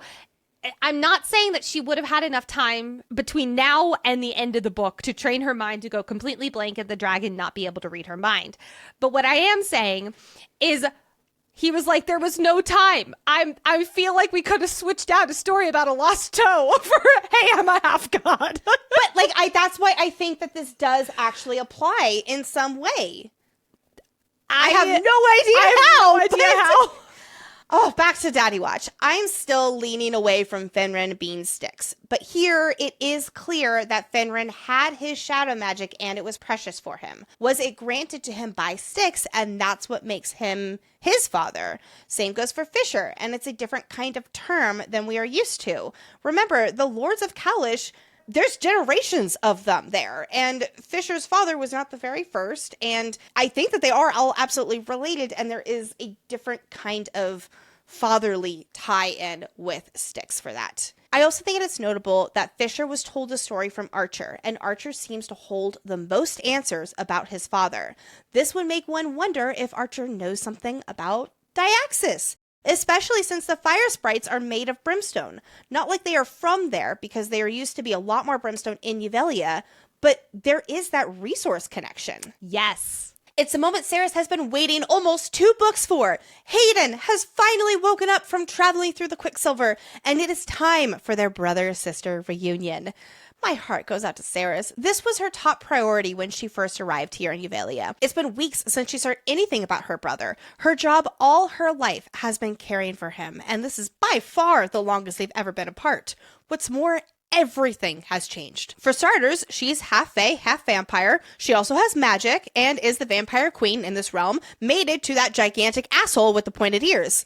While Yuvelia has important things like water, it is also not really any safer than Zilvarin. At least Zilvarin was the devil that Hayden knew. Here, he is the only human in the realm like Saeris was last book. He's out of his element. And it's extra dangerous here these days with the rot, to the point that they're actively working on evacuating the people of this realm because it's doomed. But at the same time, her brother is finally here. Someone who has always been a source of familial comfort, who has always been a sense of home for Saeris. Not certainly in the same way as Kingfisher, but who has always been the only other one who she truly has to count on in her life. And yet, Saeris is so nervous to see her brother again, especially after her harsh words she last said to him to get him to go away and stay out of her trouble when she was getting escorted away by the Guardians. After pacing around, Saeris making sure indeed that he is still alive, he's breathing, he's healthy, Hayden gives Saeris a TLDR on what's been happening in Zilvarin, starting with the fact that Madra's been telling everyone she's dead, murdered by the Fae rebels during a very convincing speech. You know that one where she had the dead body dragged through the square, claiming claiming it was Saeris, but Hayden didn't actually see a dead body, only a picture of a body. Yeah, that one. Hayden would be fucked in the world of AI, that's for sure. Madra has also been painting Saeris as a martyr to her cause, using Saeris' name and story to twist the narrative into making it sound like Saeris was some kind of Zelvaran patriot who loved her city. She claims that Saeris has been working for her as a loyal subject who was violently killed by strangers wielding outlawed magic, aka Kingfisher, when he came through the realm. This is such a gut punch to Saeris, understandably so. She may not have had friends in the third, but this was still her community. They were all in this together, fighting against Madra by simply continuing to survive each and every day under her reign. And now they are listening to the enemy and turning against Saeris, believing that she was the very thing they all despise, a traitor. I don't blame her for wanting to go back and set them all straight. I hope that she does get the chance eventually, in her own way, when Fisher and co. take Madra down next book. Saeris' people have turned against her and shown it in the worst possible way, refusing the precious gift of water and food that was given in Saeris' name in honor of her service to Madra. Eating it would support Madra, would pay tribute to the traitor. Bah! Ah! I hate how smart this is of Madra and how good she is at manipulating a community. It's preposterous. It's ridiculous. No one would believe this bullshit that Madra is spewing. Right? Right, Hayden? But wait. He does not have any cuts on him, like he's saying Elroy does for standing up for Saeris. And sadly, we learn that the younger Fane brother has lapped up this lie like his very own water ration. Why? Great fucking question. As Hayden says, I love how he blames Saeris for this. Saeris always kept him out of plans. He never knew what she was doing, where she was working, what she was working on, where she was going. Who's to say she wasn't going to the palace to spill her secrets to her good friend Madra? Oh, and they always seemed to have more water, cleaner water, and food than everyone else in the third. Surely that's only because she's Madra's favorite and was rewarded for her loyalty to the Undying Queen. Like we've discussed since episode 1 of Quicksilver, Hayden Fane has had an easy life because Saeris has worked 10 times harder to make sure her brother would not suffer or know how much they suffer. But this has also resulted in him being gullible, not a very critical, pessimistic thinker like Saeris. It's also made him wildly immature in the world around him, which Saeris did play a role in. And to take her role, her sacrifice, and then throw it in her face like an ungrateful swine. L! Hayden, Capital L! 15-point bold underline italic. No, his character just has an official L next to it. And Saeris thinks so too, because she punches her brother in the jaw. Saeris is outraged at her brother's line of thinking. How he thinks the worst of her when she sacrificed everything for him. I love the way this section is worded because as he falls onto a chair, after she hits him, it says, quote, "But just like always, Hayden Fane was giving a soft fucking landing." I've thought about that line almost every day since reading Brimstone. Yes, me too. That is fantastic writing right there. Yes. Hayden has never had to want for anything. Saeris broke herself so she could look after him. She robbed, she stole, she bartered, she traded, just to make sure that her brother was comfortable and his belly was full. He didn't have to work a day in his life, didn't have to worry about starving or dying in the heat and the sand. He didn't have to worry about not getting water. Saeris is the one who crawled through the sewer lines to reach royal water reserves once a week for him. That same sewer line he complained endlessly about last episode when he wouldn't shut up about how yucky it was. But Saeris did not tell him what she was doing and the horrible things and unpleasant situations she was getting herself into. And in the moment, it made sense to her. She was protecting her brother. She did not want to bring him with her to those places because she did not want life to be hard for him like it was for her. And that is an absolutely fair thing to want for a loved one, of course. And in doing so, he grew up in a bubble, sheltered from the hardships that most people go through in their city, leaving him with the sense that life owes him something, and she does blame herself for that. I really commend Callie for how she encapsulates Saeris' feelings in the scene. Saeris always did what she thought was best for her brother, looking after him. And now it's the biggest slap in the face that it also meant she enabled him and let him be too soft. This world is hard, and she sheltered him from it his entire life. I agree with Saeris that she encouraged him in her own way to grow up thinking that life was easy. That was kind of the point, with the best of intentions, absolutely. Yet, that's not the way of the world. And with hardship comes trust in those you stick it through with. Hayden having an easy life, he does not understand the importance of trust in the face of survival in the same way that Saeris has been expecting him to, because it's the decent thing to do to trust his sister, right? For everything that she is doing for him.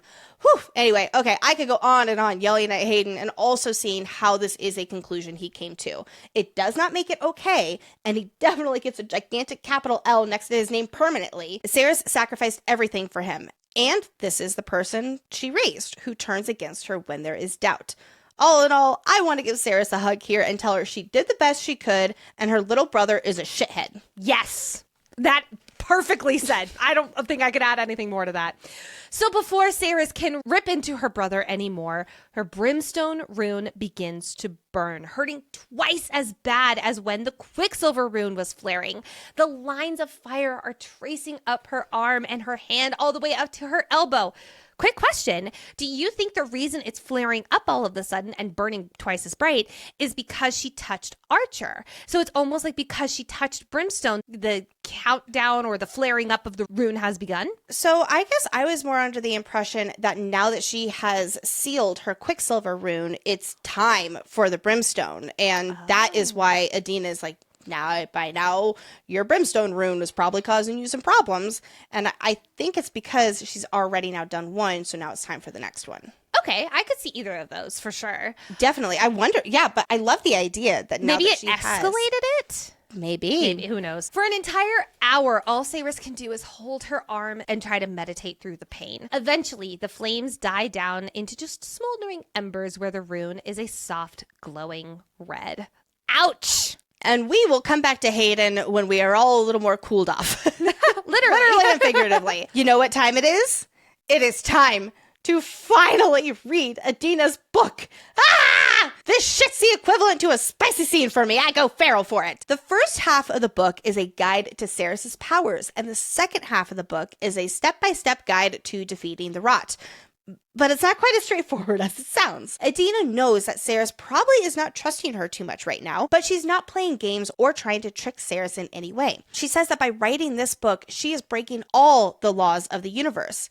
I wonder if these are laws that the oracles have, because it's almost like the gods gave these rules to the oracles because they have this kind of sight into the threads of fate and that tapestry of the universe. Each entry in this book is written for a specific moment, and for it to work, the dominoes must fall in a specific order. And it is imperative that Saeris does not skip ahead, as this will prevent her from facing challenges that she needs to encounter. AKA, if she sees them before it's time to act, she will be thrown off and screw the process up. Edina knows that the Brimstone rune has awoken, and that many alchemists reject this rune because of its negative connotation with death and destruction, and that sealing it will come at a great cost. It will unlock a door within Saeris that will be too hard to close, and it will change her if she goes down this path. Remember how I explained the 3 primes of alchemy last episode, and sulfur, aka Brimstone, represents the soul?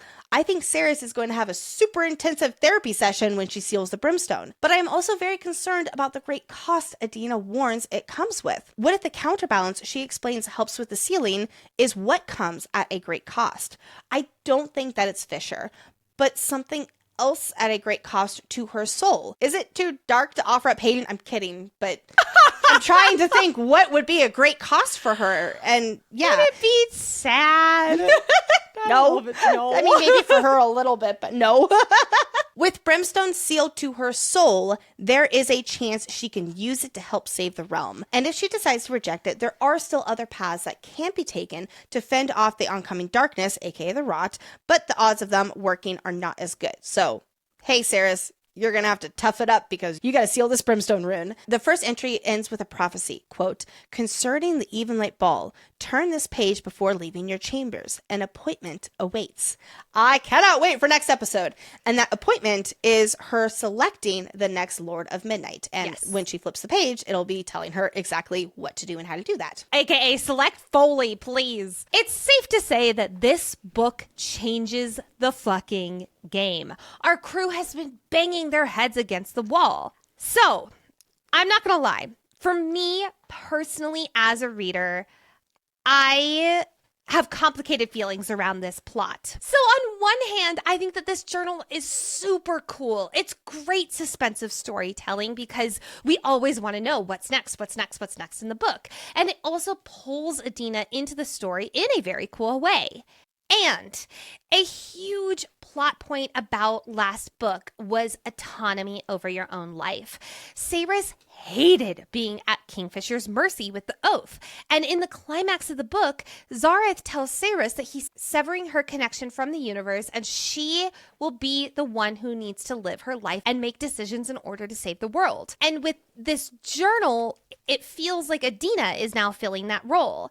And it feels a little like that whole severing now has no consequences. And I'm not going to lie, it feels a little, I think one of the reasons I do struggle with Edina as a character is because it feels a little puppet master.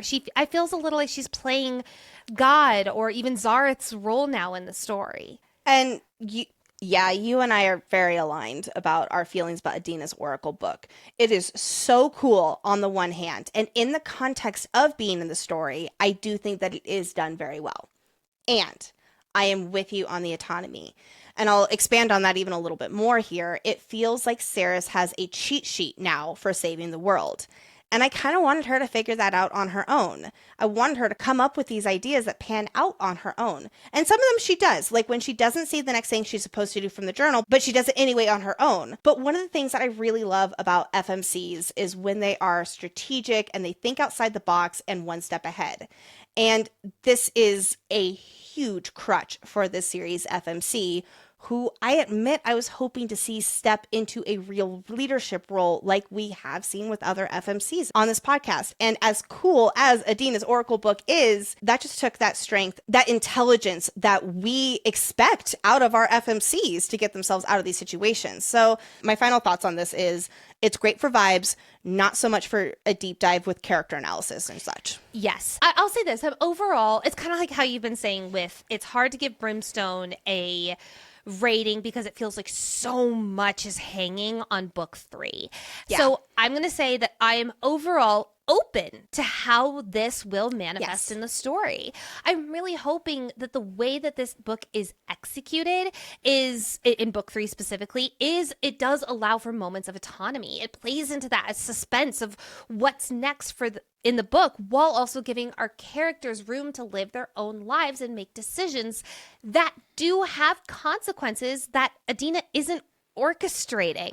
And I actually do want to pull a thing that Brooke, our content researcher, highlighted. I love it. She sometimes highlights and like gives me notes on my sections, and I love it so much. She says that I can see this book working for a while and then things starting to go off path. Saeris following the book is no longer working, so they instead decide to go off on their own. And I love that idea. I love the idea of that possibly happening. But then also I'm like, oh fuck, does that just make this entire storyline null and void then? Kind of like how it did with Zareth. And I don't know what I want. I am excited to see how this plays out. So before we move on, I have a quick question for you, Lexi, my dear, sweet sister. Oh dear, what is this question? Would you listen to Edina and follow the book's instructions and exercise the most releasing of control you've ever had in your life? Or would you ignore that and look ahead? This feels like a very leading question from you, Nicole. This is what I like to think. It would be the biggest restraint of my life, but I would probably do what she says. I would be too scared to fuck around with disobeying an oracle, especially when the fate of the world is on the line. But would I still peek at like a word or two? Yes. And then I would probably freak out and stress when that word that I see, like, you know, like, just like look at the corner and then say like die. And I'm like, oh no. And then I would just be an absolute mess.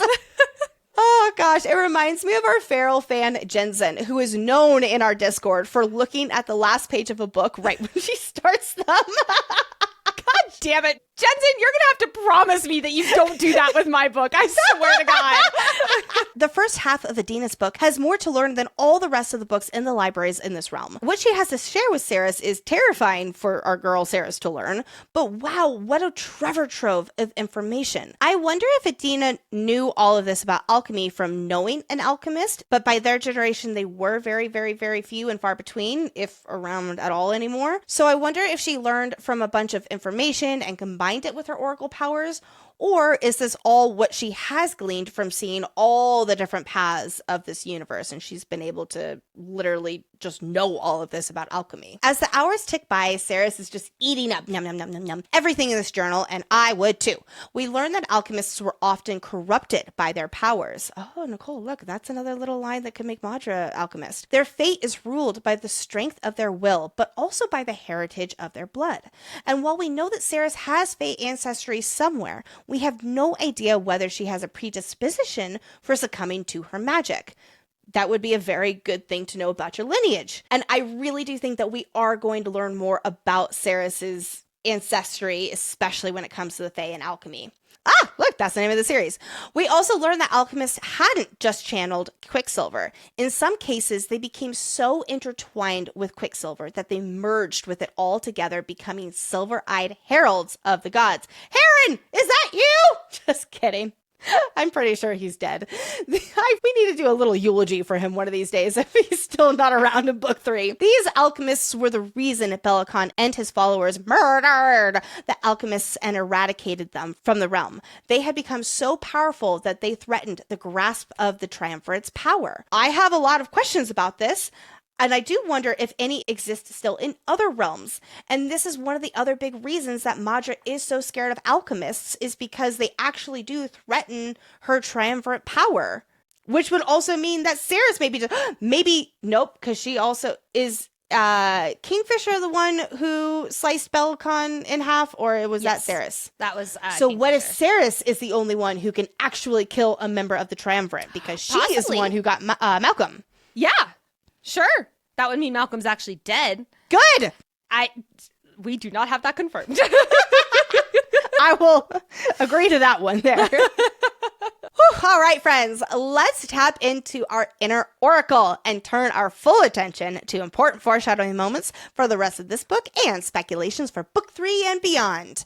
Taylena is unable to use her healing magic on Saeris. It's like it rolls off of her. I'm guessing this is because she is half fae, half vampire, something entirely different that her magic is not able to recognize. But then she does heal her burns later on in this chapter stretch, but we're not going to think about that. It's also good to know that Saeris is healing fast on her own.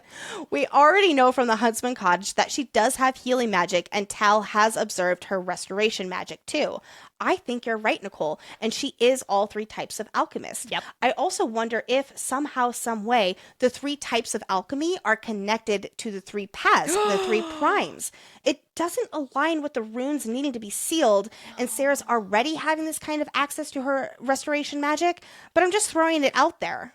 I like where your head is at, for sure. I'm really surprised that the 3 different types of alchemists were not mentioned in this book when that was such a big part of last book. One of the fire sprites is cleaning off a surface of a nightstand and comes across a piece of paper that Saeris has dumped there after returning to Cahlish. That is the paper bird with Kingfisher's name on it! His true name! Yes, and the ceramic bird that was Edina's favorite. I think the paper is found under the bird, right? I'm not mistaken there? Which in this moment, the fire sprite is picking up that bird ceramic statue and then setting it back down onto that paper. Yep.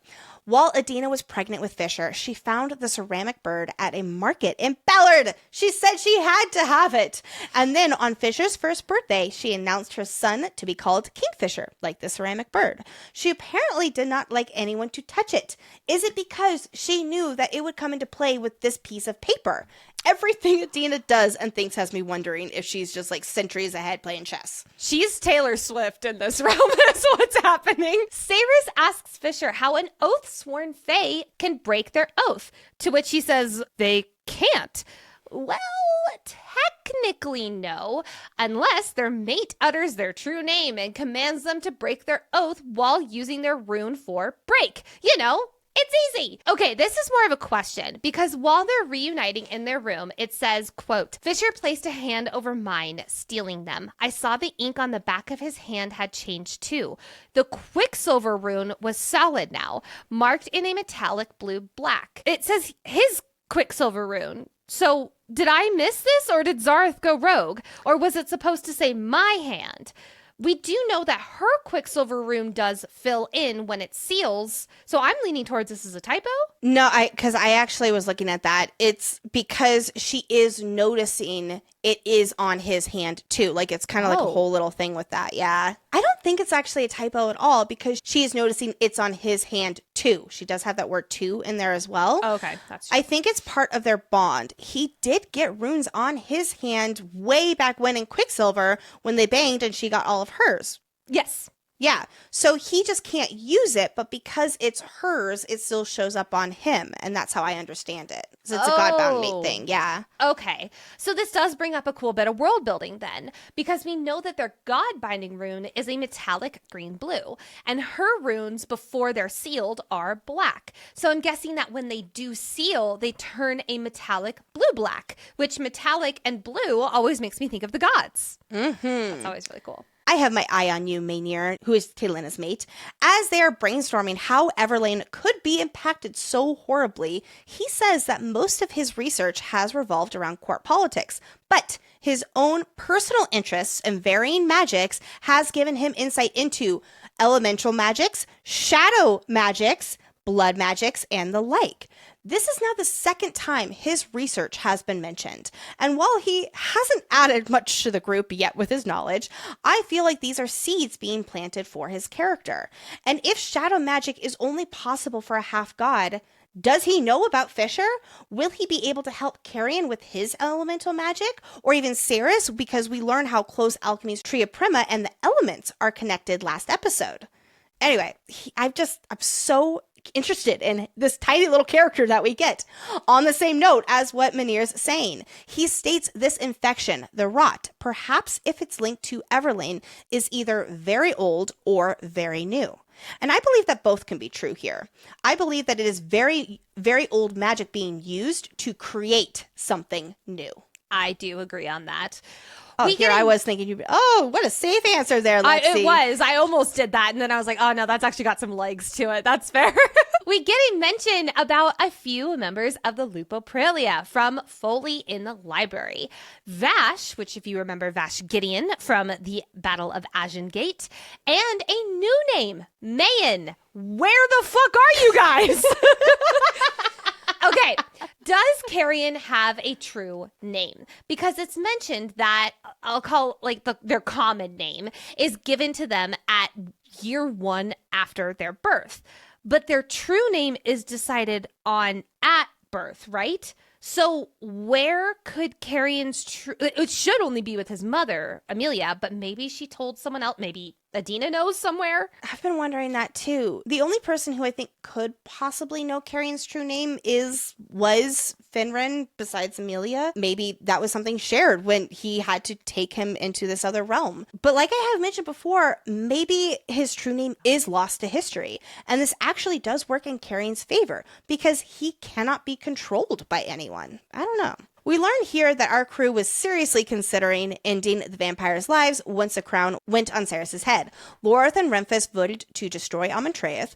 Danya voted for taking it one step further and torturing them first before destroying Amontreath. But Saeris begged to give the Blood Court a chance for redemption. And being the good mate he is, Fisher reluctantly agreed with her. Right after this was explained in the passage, Tal is mentioned. He most certainly will dismantle the Blood Court next episode, and he will do it in a way that manages to offer a chance at redemption. Saeris, I'm sorry, but you kind of dropped the ball with this one, and thank goodness for Tal. That's all I'll say. Maybe I'm reading too much into this, but I zone in on the description of the Ori, which is a model of the solar system that Fisher observes in Foley's hidden home within the library.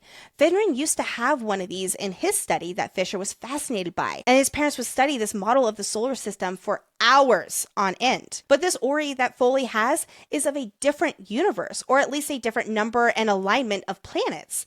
And these devices are notoriously difficult to make, but it's seeming like Foley did make this. I am waving my hands in the air and saying something is here. What if Fisher's parents were so often studying the universe as they mapped out realm jumping possibilities, or even more likely, oracle things, or ties to Finran's lineage with Diaxis? And why is Foley's plans different? Is it maybe the same universe, but a different, I'll call it, perspective at looking at it? Or different universe somehow? We see Ishabel walking into Cahlish having quite the fit upgrade. In the few days she was gone from Cahlish and she was up at Nevercross with her people, she had apparently undergone one of the most intense trials a witch can do in order to become a prioress. We know, because we've read the next section, that Ishabel actually got this high honor because she told the clan what she was planning on doing to take down the Blood Court, thus raising up her status. Oh, I can't wait to talk about her. Saeris wonders about Hayden's overall safety in Avelia. Had me thinking, do you think he's making it out of this series? I don't think so. I don't think so At either. this point, though, it's like, I don't know if Callie's a character killer, though. After That's true. what we experienced in Brimstone. And Onyx. But yeah, like with Onyx and Brimstone, I don't know if she's a character killer. That's fair. In the south drawing room, there's a mention of a rose garden that be sprouting buds, even though the weather is cold, cold, cold. Carrion's handy dandy work, perhaps? That's my impression. Maybe. I guess I just always imagined it was just like the magic of Cahlish. Magic. It is time to enter Algut's library with Guru the Shadow Cat, where each episode Lexi guides us through a world-building topic to help us deepen our understanding of this world and its magic. Today's Algut's library topic is Brimstone. Ooh, I'm so excited. That's the title of this book. Brimstone is the second element in the Tria Prima and is not only an element in this world, but also a kind of magic. Brimstone is the second element in the Tria Prima. It is a glowing orange-yellow magma that glows so bright it can burn your eyes, and it is hot, hot, hot. Even the unsealed Brimstone rune glows like embers after it flares. According to Edina, sealing the magic of the Brimstone to one's soul comes at a great cost. Like I mentioned last week, historically, alchemists shied away from Brimstone because it is too powerful and difficult to wield, and because it is closely linked with death and destruction. There is a way for alchemists to reject this rune, and to do so, they must submerge their hand in quicksilver and instruct it to strip the magic from them. But like we learned last week, in order to become an enlightened alchemist who walks all three paths, you must master the Brimstone too. You gotta have that rune sealed. In Avelia, we cannot talk about Brimstone without bringing up the fire sprites, because it is their most precious resource of life. Brimstone is like blood for the fire sprites. It doesn't act like human or fae blood, but it is what gives these fire sprites life and keeps them alive. Like blood, it flows through their bodies, keeping their core temperatures high. Unlike blood, fire sprites cannot lose a significant amount of Brimstone, only a few drops at most, because it does not regenerate as blood does. There is a finite amount of Brimstone in Avelia, and every last drop of it is spoken for by the sprites. When they want to procreate, the whole community agrees to donate a small part of themselves in the form of Brimstone.